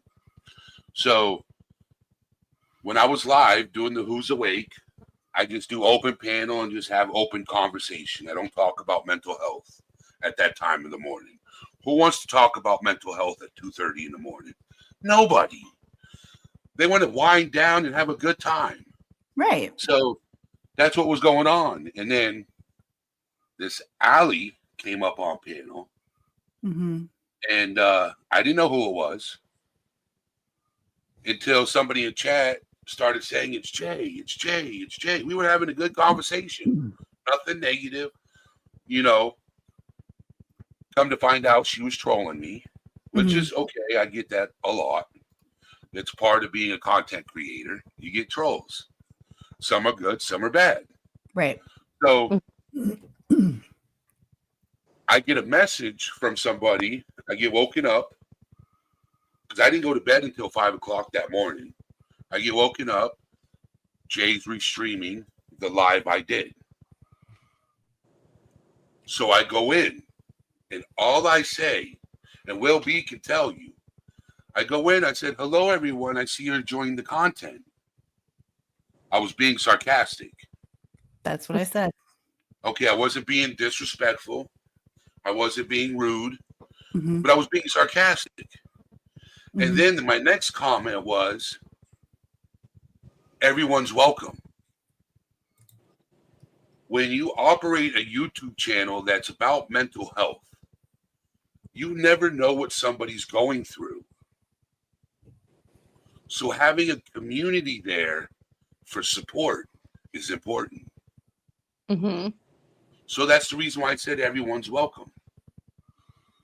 And then they said something, and I said I'm still here. And Jay was promoting me because of how authentic of a person I am. Now, after Britt did what she did, which really hurt me, really hurt me. I'm sorry. Because I've been trying to reach out to her privately to have a private conversation with her about certain things since December 23rd, and I have a screenshot of it. But I'm not going to, I have it as proof. So I've been reaching, I've called her, I've messaged her, I've called her, I've messaged her, and no response. And then this happened, and she decided to do a live about me dragging me. It is what it is. I have no control over it. The live's not there no more. She took it down. So, but I made amends with certain people in the background. Good. You were there for the Regina stream. I was being authentic. Still, there is nothing about you that tells me you're not authentic, Eddie. I feel like you speak from your heart every time you speak, whether it's hello, how are you? When there's very few people like you. What I mean is, when you ask someone how they are, you genuinely want to know how they are. I'm not asking you if you're okay or so. I really want to know how you're doing. I know you do. I know You you know, do. because I want to know how you're really feeling. Are you having a bad day? Can we talk through it? You know, just small conversation will help anybody get through anything. Hmm. Well, I agree. and you seemed from actually, and Eddie, please correct me if I'm wrong on this, but I think Tia in her head kind of already knows what I'm going to say. But I remember it was like a year or so ago because, again, creator is more than welcome to ask for support in any way they want. It's right that falls to all of us, every single one of us. And I think it's kind of like Queen says, we're all on an even playing field. We get to do, you can achieve just as much as I can. Just do, like if you want to do it, do it. And so, but I think sometimes the way it's certain creators go about it, it becomes a little bit like poor pitiful me. But Eddie, I remember I was coming home. I'd been like coming back from an appointment out of town, and I remember exactly where I was because I think you popped up on our panel, Eddie, and you made like you were so nice. Like you came on and you were just like, Britt, like I was just wanting to let you know, like you were trying to help her with something, I think to do with the car or whatnot. And it was like you were getting a check, but you were waiting for it, but you would get it and help her. And I remember in my head going, oh my God. Like Above not and against, beyond. yeah, not necessarily against you, Eddie. Maybe for a split second, I was going, oh, that poor fool a little bit, but also like how fortunate. And are you kidding me? Like I thought we just fixed this problem like a month and a half or 2 months ago. And that's just me being kind of like, I don't even remember, but I just remember like, I thought it was you and literally you popped on and it was just like, you were coming up to say like, you're doing everything you can. And I was like, I cannot believe this. Like, I was just like, I can't like, Was it you that helped her with her car troubles? Yeah, I've helped her many times. yeah, I thought, okay, I think that's what we remember from. that's, It was like Kylie Rodney days. Yep. If I'm, yeah, it Yep. was Yep. the way it just popped up and it was just like giving her this update. It was like you had rearranged or made efforts to do something to be able to help her. And I just remember going, I knew exactly where I was. And I'm sorry, I don't mean that in necessarily a negative way, Eddie. I just meant it as like you're someone that supported her. You've been there throughout. And I'm kind of curious. I don't know. It's not my business. Now, just based on what I heard her say, though, like the two stories don't add up. And if it's someone like that, I can understand her being upset. Do not get me wrong. If it was like this whole, because Jay does go at Britt pretty hard for reasons. I Jay, know, and the thing is I'm getting accused of going up on Jay's panel, and I never went up on her panel. oh, you Yeah, didn't? I didn't go up on Jay's panel. No, I was just in the comments. Oh, Eddie. I left 3 comments. I didn't even go up on her panel, and I'm getting accused of going up on her panel. Well, let me say this to you, and I mean this. I truly do mean this, and I don't hate bond with anybody, and I don't hate watch. I always, when someone's hurting, I want them to have a soft place to land, and DecipHER is a soft place for you to land anytime you desire, anytime you want to. If you want to come in and say hello and, talk about things on your channel, we're okay with it. I'm not the girl that's like, I don't care who comes in and talks about what, as long as everyone's happy and involved in conversations, like I'm down. So just know that we do things a little bit differently over here. I don't keep tabs of what you've done for me and what I do for you. It's just come hang out with us if you so desire, and we're going to come over and hang out in your channel if that's okay with you. My channel is wide open and welcome. I just don't want you to think it's a hate bonding thing, because it isn't. I don't hate bond with anybody. I created this channel to help people from all walks of life. You don't know who's going through something. You don't know who has a story. You don't know who's dealing with trauma. You don't know who's dealing with anxiety or PTSD or depression. You don't know. An animal No. could have died recently and you're going through it. Mhm. You know, your loved one or a friend that just passed away and I happen to be live and you want to come in and talk about it. That's what my channel's for. You know, No, I love that. that's why I created All Things Serious. It's All Things Serious. I tell people, leave the hate at the door. When you come to my channel, leave the hate. If you don't like somebody, just don't acknowledge them. That's right. Be an adult. Because there's going to be somebody in the chat you might not get along with. That's fine. Don't acknowledge them. You're there to vent. And my mods know this. My mods know if anybody comes in starting to stir stuff and stuff like that, remove them. All my mods. Okay? So it's you know, am I hurt? Yes. Do I still love her? Yes. I love everybody. Of course you do. Hate's a strong word. Do I one thing I do hate is drama. I hate drama. And I know drama sells. And I know people want me to react, and I'm not going to. No. That's not me. I don't. People want me to react. You know, and don't get me wrong, the old me, oh my God. I Yeah. probably have 3,000 people, 4,000 people in chat. But that's the old me.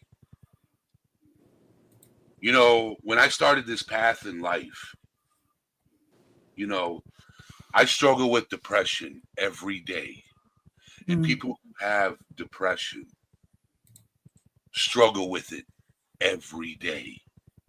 Yes, they do. Some people are afraid to go to therapy. Some people don't have friends. Mhm. You know, some people don't know who they can go to because they don't know who to trust. So I created this platform, All Things Serious. Let's talk about mental health. Let's break the stigma around it together. I think That's all that's I do. amazing. So, I really admire what you're doing. I think it's very brave. It takes a lot of courage. It's a lot to deal with. Yeah. And I mean, I really have to give you kudos. It's the subject matter that people really don't talk about publicly. So that you have created a safe space for people to do that, I think is incredible. And congratulations to you. yep. If I could save a life one day at a time, that's all that matters to me. Oh, That's I great. love that. I Well, really love that. In my head, I've lost friends. Yeah. well, So and my hope is because I know that you and Brittany have like a history, you know, in whatever way when it comes to engagement on YouTube and how you've supported one another. My hope is eventually things just, you know, hopefully it's just the moment that's making things more amplified and potentially misunderstood or misconstrued. But I do hope that it calms down and that y'all can have a conversation because I'm sure she's hurt in some way because of the way she perceived I it. think lies were told to her. And Well, and it's always easier to believe a lie than it is the truth. And I don't understand why. I really don't. and my guess is too, if she was getting it in messages and stuff too, you know, I don't think I have to say more I than just don't get where the whole panel thing came from. Because it's taken out of context. And then the deal with Brittany is sometimes she exaggerates for effect, you know, for the crowd. And I thought you were up on panel. I thought I did. No, I never went up on, Which didn't bother me at all. panel. I didn't care if you were or not. It was none of my business. But I thought you were. that's Yeah, like that's what I'm like getting these messages, like these hateful comments. Why were you up on Jay's panel if you call yourself Brittany's friend? I'm like, I was never on panel. She came up on my panel on my channel. Was that before or after she quoted, like when she came up as the Allison person or Allie person? Were you in her chat prior to that or after? No, it was After. after. So she came up and trolled you. Britt comes in, is the one, according to her, that I heard. She was saying, Eddie, it's Jay.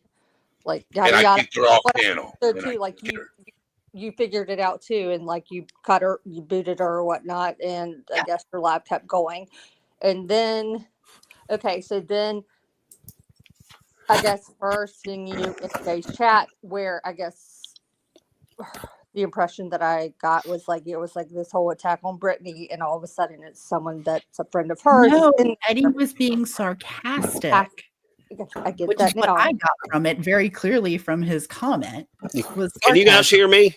Yes, sir. I watched the live that Brittany did on allegedly, in my opinion. Mm-hmm. And a few things I noticed. Number one, her mods 100% were standing firm right at the beginning. She started describing this and that, and they were all, the people in chat were like, "Oh, I can't believe that, Eddie, come on now. Y'all just wait till you hear the whole story. Just wait till you hear the whole story." Every one of them, one by one, which told me that they had most likely had a big powwow, and somebody had spun this narrative. Everybody bought it hook, line, and sinker. Mm-hmm. And I didn't know at that point, because I thought, wow, daggone, he went on there. So I listened to it by the halfway through, later on, 80% of the chat, Eddie's, I can't believe him. I never liked him anyway. Blah, blah, blah. Just a lot of really bad comments. And I was like, damn, that's harsh. So I went back and watched Jay's live. And they said that they also said, oh, he was in there the whole time. They were saying I was fat, I was ugly, I did this, I kicked my cat, blah, blah, blah, blah, 100 things. I thought, okay, I'll watch it. He was there 4 minutes. Well, he may have been a little long. 4 minutes and 54 seconds, 3 comments, none of which were negative, none of which he joined in a powwow on Jay's channel bashing Brittany. None of that. Yet, if you saw her live, you would have thought Eddie had called her every name in the book, had laughed about her, blah, blah, blah, blah, blah. Mm-hmm. Total. Had he done all those things, he didn't deserve what they did. And it just showed me how easy mob mentality and a lie can go. Blind loyalty. And the entire friggin' every one of them, just about person to person, went with the whole narrative. And I don't think half of them still know the truth. Oh, I 1,000% agree with that. And it couldn't. And they won't. They won't. Will B reached out to me the other day asking me if I was all right. He called me. Yeah, I've been there. I had people like Tia and LFT who reached out to me. We love Wheel is, listen, he's one of the most honest people that I've dealt with in my life. And he tells me like it is. Hey, haven't seen you live. What's going on? Haven't seen you in chat. What's going on? You okay? LFT okay? What's going on over there? Checks in with us and lets us know that, you know what, girls, it's time for you to get off your butts and get to work. Well, when I don't see you, I love it. If you don't go live, that's one thing, but I just want to know you're okay. Yeah, but see, that's a good friend. And he really does. He genuinely cares.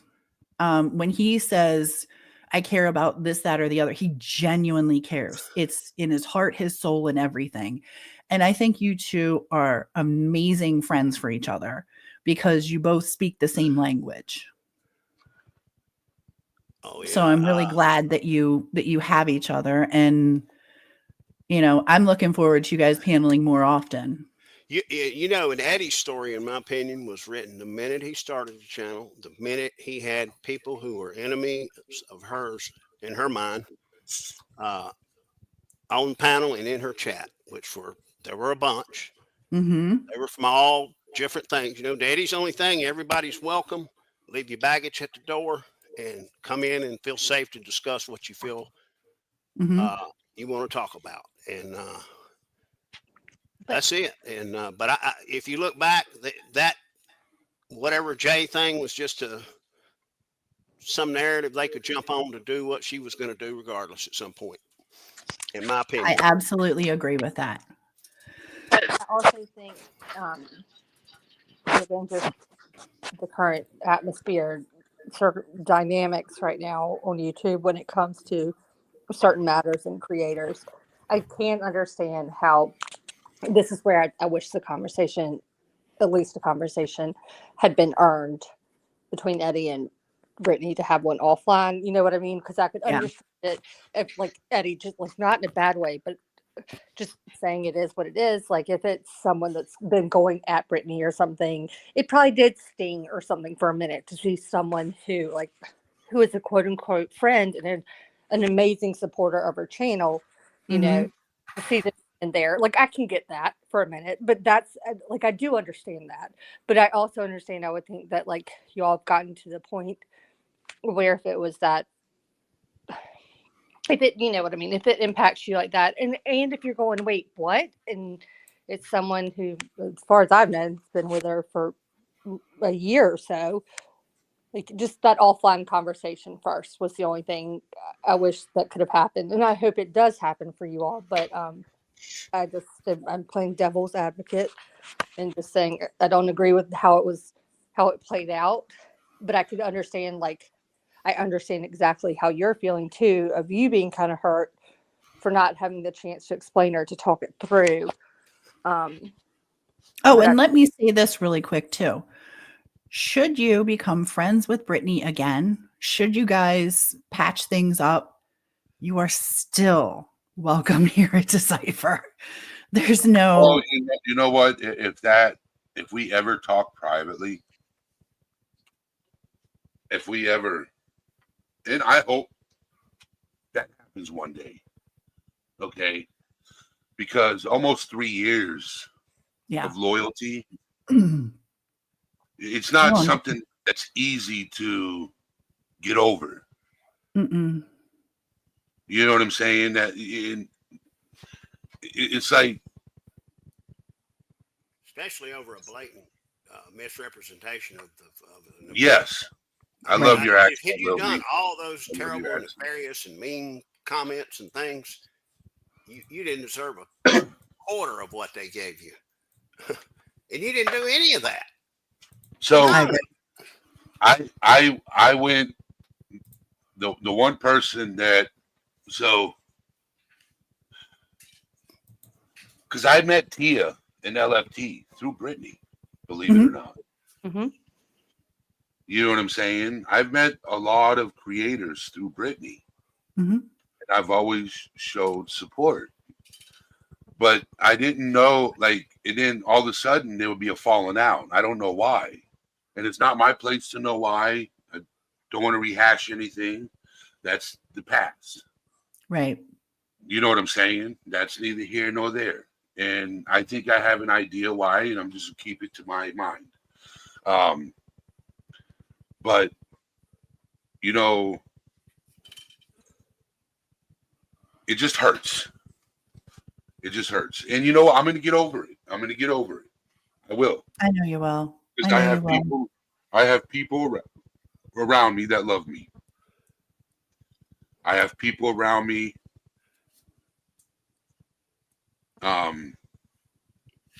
Yes, you did, Mystery.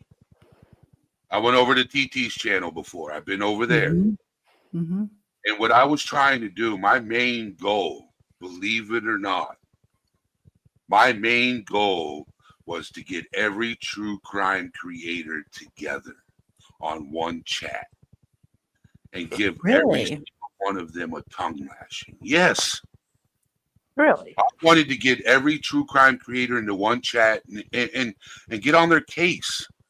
And what would you say to us? Tell us what you would tell me. What would you say? Leave the drama at the door. Focus on the case and not drama on each other.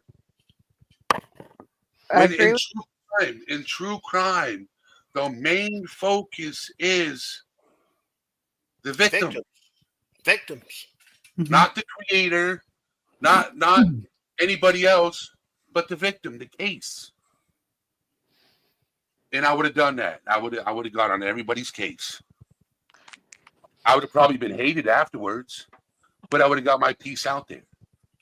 I don't think it would have been hated because I think there's many of us that want that as well. Yes. I So can't I say can when take somebody goes constructive live criticism. and you know, like I've been around since Kylie Rodney. Okay, It's been a while. You know, I was there for Kylie Rodney, Quentin Simon, Gannon Stout.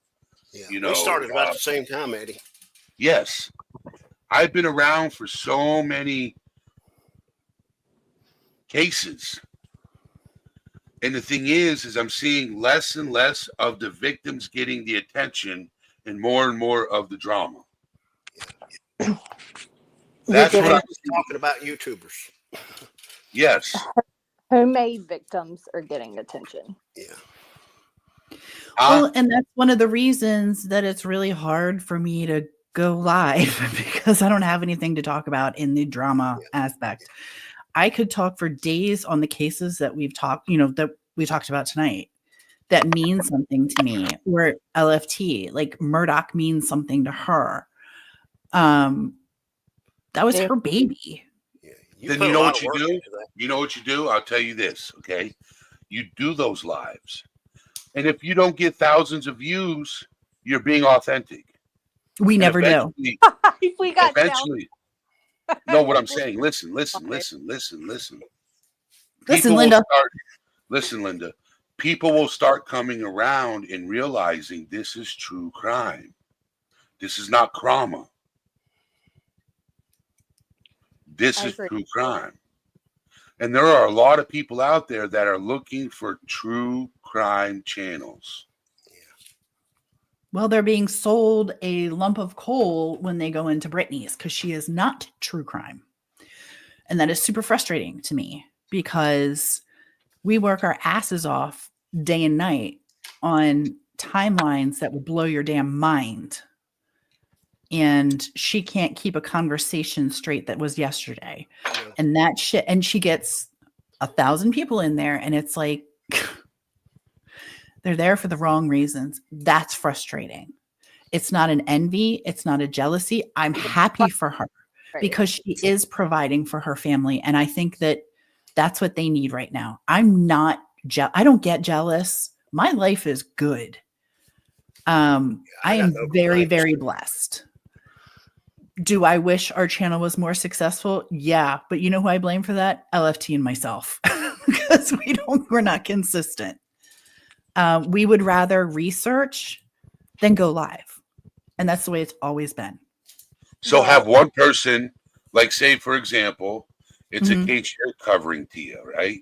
So have LFT present the case while you're doing the research and vice versa. I think they're both researchers. Well, I'm saying is you're we are, but you know what? That's an interesting concept. And I would love to talk to LFT about that more because actually that would be interesting to see how that worked. Some days this ship might float. Some days it might sink. Yeah, but you never know. Problem like say, for example, Murdoch is LFT subject, right? So she's been doing mad research, right? So Tia Dash can talk about the case while LFT is feeding her the research. You know what I'm saying? And having a discussion between the two of them because they don't think alike. It's not like they're twins and they're vibing off each other's same convo. They might have disagreements with each other, which makes it more interesting. Oh, yeah. That's what everybody agreeing on a channel is a dangerous puppy, in my opinion. It sure is. That's why I don't think Brian Kohlberger did it. Well, see, I do, but that's great. So You know what I mean? much- So that's a great thing, and we do that in here all the time. We can agree. You wanna to know- disagree with respect. You want to know what's crazy? I get so much flack when I sit there and say, I don't believe Brian Kohlberger did it. I get so much flack. I will say it until I see the sign that says guilty. I don't believe Kohlberger did it. Why don't you believe that he did it? Because there should have been more DNA advertised than just on the tab. So do you think that there's a chance that Ellie is holding some information back that could be in discovery for the trial? Well, a couple of law enforcement officers that were in the case have been fired, haven't they? Oh, see, You're asking the I'm wrong- not the most authority on that case. So I cannot speak with any education on that case. I followed it, but no way could I speak with any authority that he is guilty or not guilty. No. I don't have that information. But I love to hear people's thoughts and Well, where see, they the are. thing is, right? I believe that somebody like Kohlberger could do what he did in the time he did it. Yes, I Mhm. believe. But what gets me is the hours between when the crime ended and when the cops were called. Yeah, that's a big question. Where did he Okay. drive to? 'Cause didn't they have him driving around that long route back? Yeah. I think that's what will make the trial. Actually, do you think the Kohlberger trial televised? I think they did agree it is going to be televised. I think It is. But so I do Starts think, in August. and Okay. Because yeah, why and would anybody leave an eyewitness? without realizing that I don't know if playing devil's advocate, haven't deep dived it or anything. Like I'm going, maybe he didn't really realize that he was leaving an eyewitness. The Like gag I, order If is he had been to that, but though, if he had been to that address more than a dozen times, and he was scoping that place out, you would know how many people live there. okay, I can get behind that, but then I'm gonna.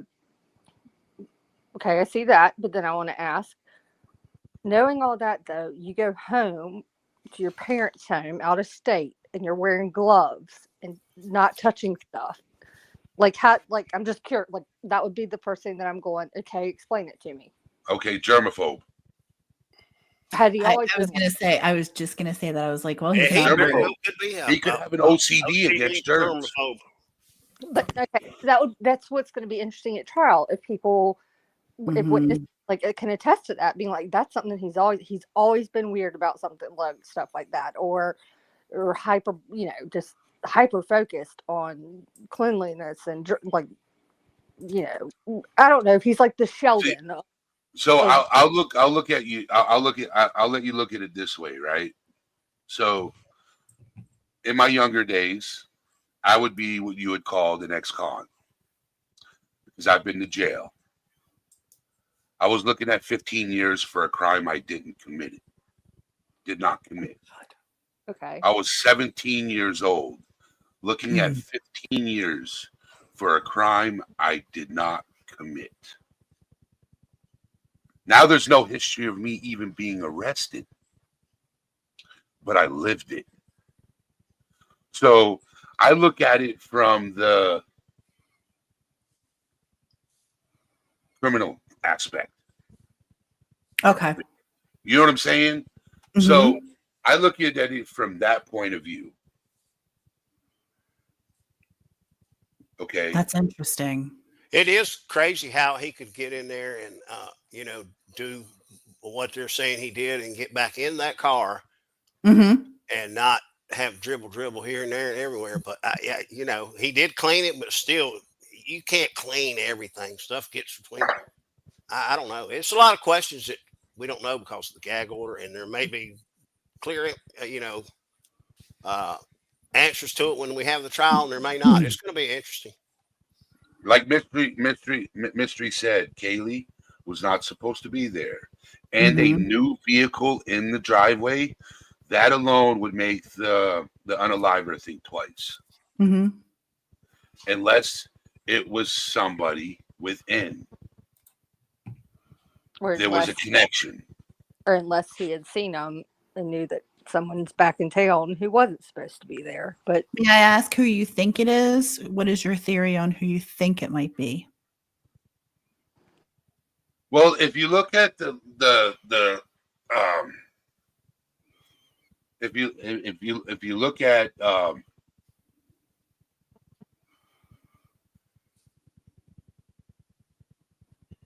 if you look at the TikToks, the Mhm. last TikToks, the angry one that was posted Mhm. of one of the girls, I think there's a connection. Okay. Without saying Okay. names, I gotcha. Mhm. if you know what I'm talking about. I know what you're talking about. Okay. Could have been revenge because of that TikTok. Okay. Huh. I'll have to check into that. Yeah, you're definitely bringing questions to the table, which I love that. I love a good conversation about the crime. Or it could be DRUGS gone bad. That too. Oh, I've heard that before. There's theories. That's an Mhm. opinion. That's an allegedly. That's a thought. That's an idea. That's not a fact. Right. But I've Mhm. heard that theory going around. I just had to clarify my vocals. No, No, but I that's appreciate that. perspective. Hi, Like Rhiannon. I don't know enough about the case to be like, oh my God, you're wrong, or I totally disagree. Well, I won't argue with you because I Oh, never argue with yeah. the theory. No, because we don't know. Truthfully, we don't know. No, and then We don't know. Yeah, if I had something that other than asking, like I said, his very particularness and precisely Odd.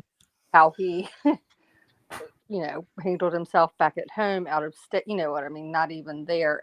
I have to admit it doesn't look good optics wise when the whole picture is painted, but like you said, it could be something totally different. And then I don't know every other scenario that could be put out there, but I do think it will be an interesting trial. I think it's going to be a hard trial. Defense has a lot of doors they can open to questions that if the state will let them, they'll kind of limit what roads they can go down. And that's going to be the big chess match that's going on, because a good Mhm. defense lawyer can, all you got to do is throw up a reasonable doubt. And, even if you think he did it, but you got a little bit of reasonable doubt.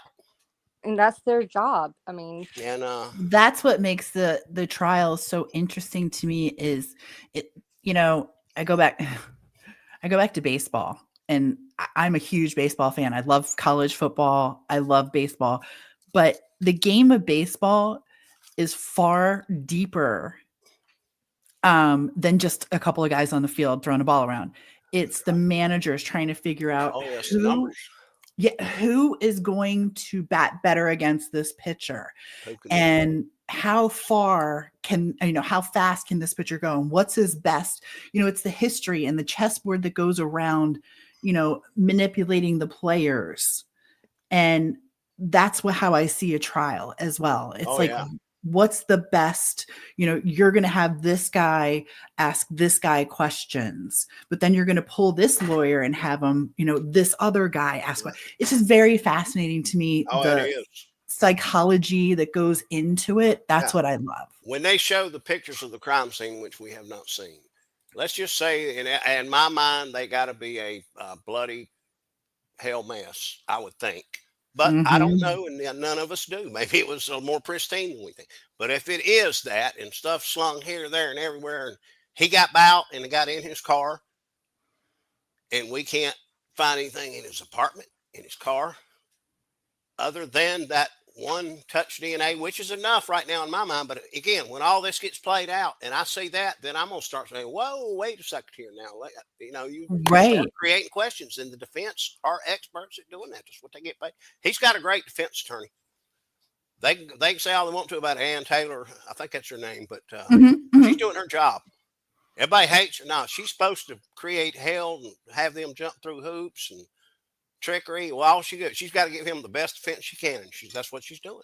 That's what she's, her life depends on it too. So it'll be definitely interesting to watch. I love a good trial.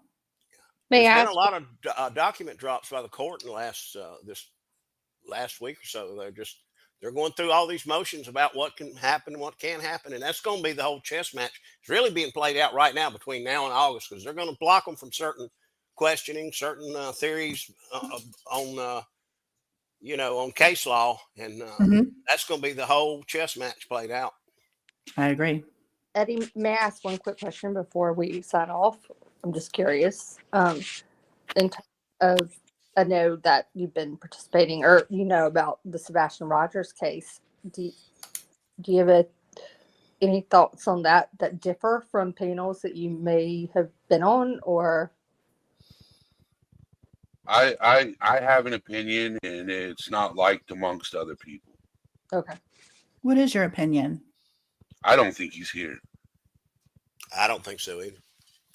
That's my We ain't opinion. gonna find that kid alive, and I hope to God I'm telling a lie right now. But I Me do too. not believe for a minute he's alive. Because my oldest boy is autistic.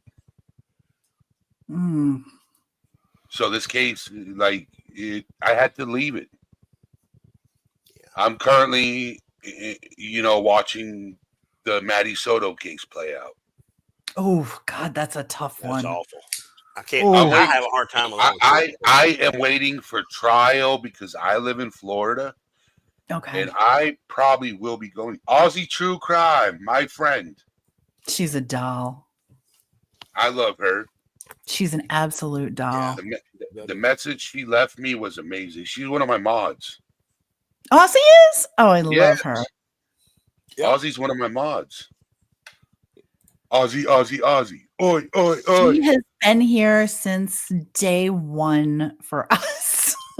Yeah. Hey, have any of you guys followed the? There's a woman from Louisiana. What's her name? Crystal Corey, maybe, or I don't know about that there's one. a case down there, and I ain't even gonna tell you where I heard it from, but it supposedly a sheriff. There's talk of a cover up. I don't know. I just seen it somewhere, and I just jotted down some notes yesterday. But I just something I hadn't seen. I'm just curious if you guys had heard anything. Let me see if I can find that. Yeah, Delina. Always got Eddie back. She's amazing. Yeah.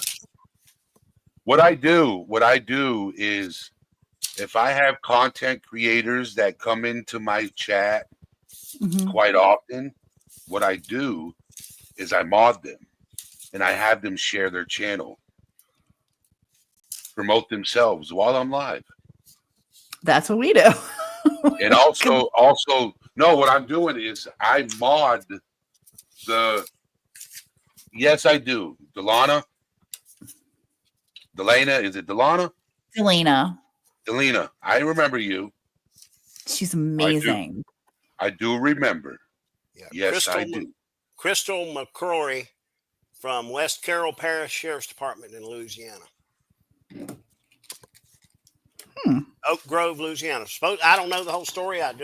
What I saw is people were hollering, police corruption, blah, blah, blah, cover up, murder versus suicide, unaliving versus unaliving yourself. Yeah. That's all I know. I don't know anything else, but it was just, it was a homicide unalive. It was a homicide unalive. Mm-hmm. Oh, really? Mm-hmm. You know that, Eddie? No, it wasn't. I'm just saying that that's one. what you would call it. Yeah. The debate was, from what I saw, was whether it was one or the other, but I don't know any of the circumstances. Yeah. The way I read it, thought, that sounds like it could be interesting. And I haven't seen anything but where this one place I saw this. Mystery's looking into it, so that's interesting. I want to hear more about that. Yeah. I don't know that one. I didn't at all either. And sometimes it's good to get away from what all the other channels are covering. Yes, it is. Just to stay out of because a lot of this drama comes from when channels try to interplay with one another and people just don't play good together. So it just always seems to me when that is the catalyst a lot of times. That's why I told you earlier. Like you guys do mostly. You don't see. Yeah, well, as soon as it gets dirty, I don't want to talk about it. Exactly. I don't want to talk about it. So as soon as creators start going at each other, I don't want to talk about it. She claims there's a mystery. Just said it. Interesting. Huh. How far back did that occur? Mystery.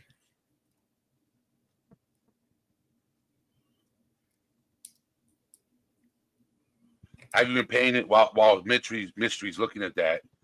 Have you been watching the Diddy situation? Oh yeah. Yes, but I'll tell you what, that gives me the creeps like nobody's business. That has yeah. a dark energy around it. We started looking into it, and I'll be honest, that just has a level of darkness that I can't deal with. He did a lot of bad things, but there are a lot of He people digging for the gold right now that may or may not have had that bad things done to them. And I'm what not saying he's he did or done to didn't. children, adults, Yep. men, Dark. women. Oh, He's psycho. I mean, literally. he You know, is. So back in the day, I'll give you a little rundown of my history in life. Okay. In the past, so 15 years, Mhm. I have been a label executive. I've been an artist manager. I've been a hype man. I've been a bodyguard, all around the music industry. Mhm. So every artist that I came across that was trying to get signed by a major record label, I told them not to. Really? Keep your pride, keep your dignity, keep your soul.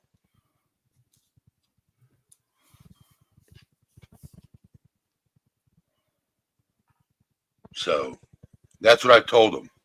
Keep your dignity. Because when you sign to a major record label, You lose all of it. you lose it all. You're no longer you. You belong sign to your soul away. Yes. God. No, we're looking into Diddy, and it really, I'm not kidding. I don't get creeped out really easily because I like creepy things, but there's an energy around that I'm like, I need to pray at night. I It's can't. ick. It is Ick. it. Not that I'm a prude or anything necessarily, but I'll tell you one thing I am when it comes to that case, because I'm going, mm-mm, mm-mm. There's so many things that can't. I mean, I like I think said, runs I like because weird things, and that's too much for me. Yeah, he's NorCal cooked. Jim. Diddy is cooked. Oh yeah, he is. Yeah, I sent NorCal a little message. Did you? I seen him You somewhere got? over at Eddie's at a place Eddie's Discord, and I just sent him a little note. I don't know if that's how he got here, but I love NorCal Jim. He's the best. He is just the best. NorCal. Who's this Eddie guy? He's another one of my Calling mods. in the troops for you. Yeah, he's another one of my mods. He's amazing. He's been a friend Yeah, I of our love channel NorCal. for a long time. Yeah. What's up, NorCal? How you doing? How you doing? That's my favorite intro. Whenever somebody comes into the chat, I'm like, I say their name. How you doing? How you I say doing? I their love name. it. Yeah. On a side note, Delana, tell if we hit a lag, remind me and Tia that we should maybe look into the Donald Adelson, at least her trial, because remember, Tia, we were going to start. I started. Yep, I remember that. I've watched. I have to admit, I've watched all the stuff about it recently, and then I started researching some of the stuff when we first thought we were going to deep dive it, but then we kind of got sidetracked with something else. I still have it's in a folder somewhere, but Donna Adelson's one should be interesting. And then I know the big debate is whether or not Wendy Adelson is going to be charged. And I think if there's something like a trial kind of thing to cover, it could be a good one. Yeah. Just I don't mind covering. I mean, pick a trial. We'll cover it. I love that. Well, I think we're going to close her down. But But I really want to say a special thank you to Eddie for coming up and speaking with us. And of course, my boss man. But thank you for coming into our little channel. And just being cool. Just being you. Thank you. I appreciate that very much. And I Gotta hope be you'll come authentic. back. Yes, I will. Yeah. I will. Good, Turn because my we're bell coming to annoy notification the on. hell out of you, buddy. Hopefully we'll be more consistent. I'll be honest, or I guess our routine may not start for another month or so, but I'm hoping, or I think we're hoping, we are hoping to be more routine with at least going live, even if it's just to say hi and if it's 30 It would minutes. help if we had a good whodunit or did he or she did it. It really would. I mean, we don't have a actual evidence of a crime basically on the Sebastian Rogers thing, and nobody wants to cover anything else. I know. And maybe we need to do that like as a group, like do an all hands on deck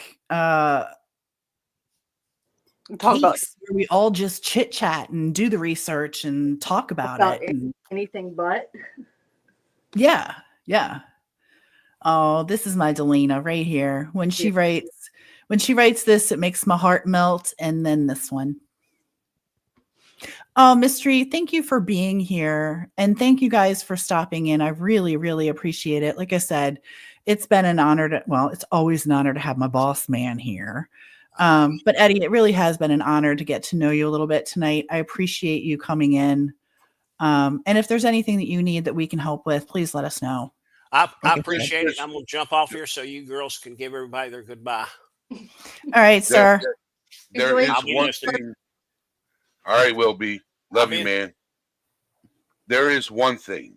Okay. What's that? I'm working on. Okay. I'm working on I want to wait until it's my like 3rd or 4th year anniversary of having my channel. Mm-hmm. What my goal is to rent out a convention hall and have all my subscribers come there and do a public speaking and get to know each other. You know what I'm saying? For those of them that can make it, so that's my goal. That's really cool. Have a guest speakers talking about mental health and breaking the stigma and stuff like that. Yeah. That's really cool. Yeah, I have a future with my channel and people that are part of the community. So, but thank you for having me up here, ladies. Of course, anytime. So, you are welcome anytime. Yes. And I don't say that to everybody, so please.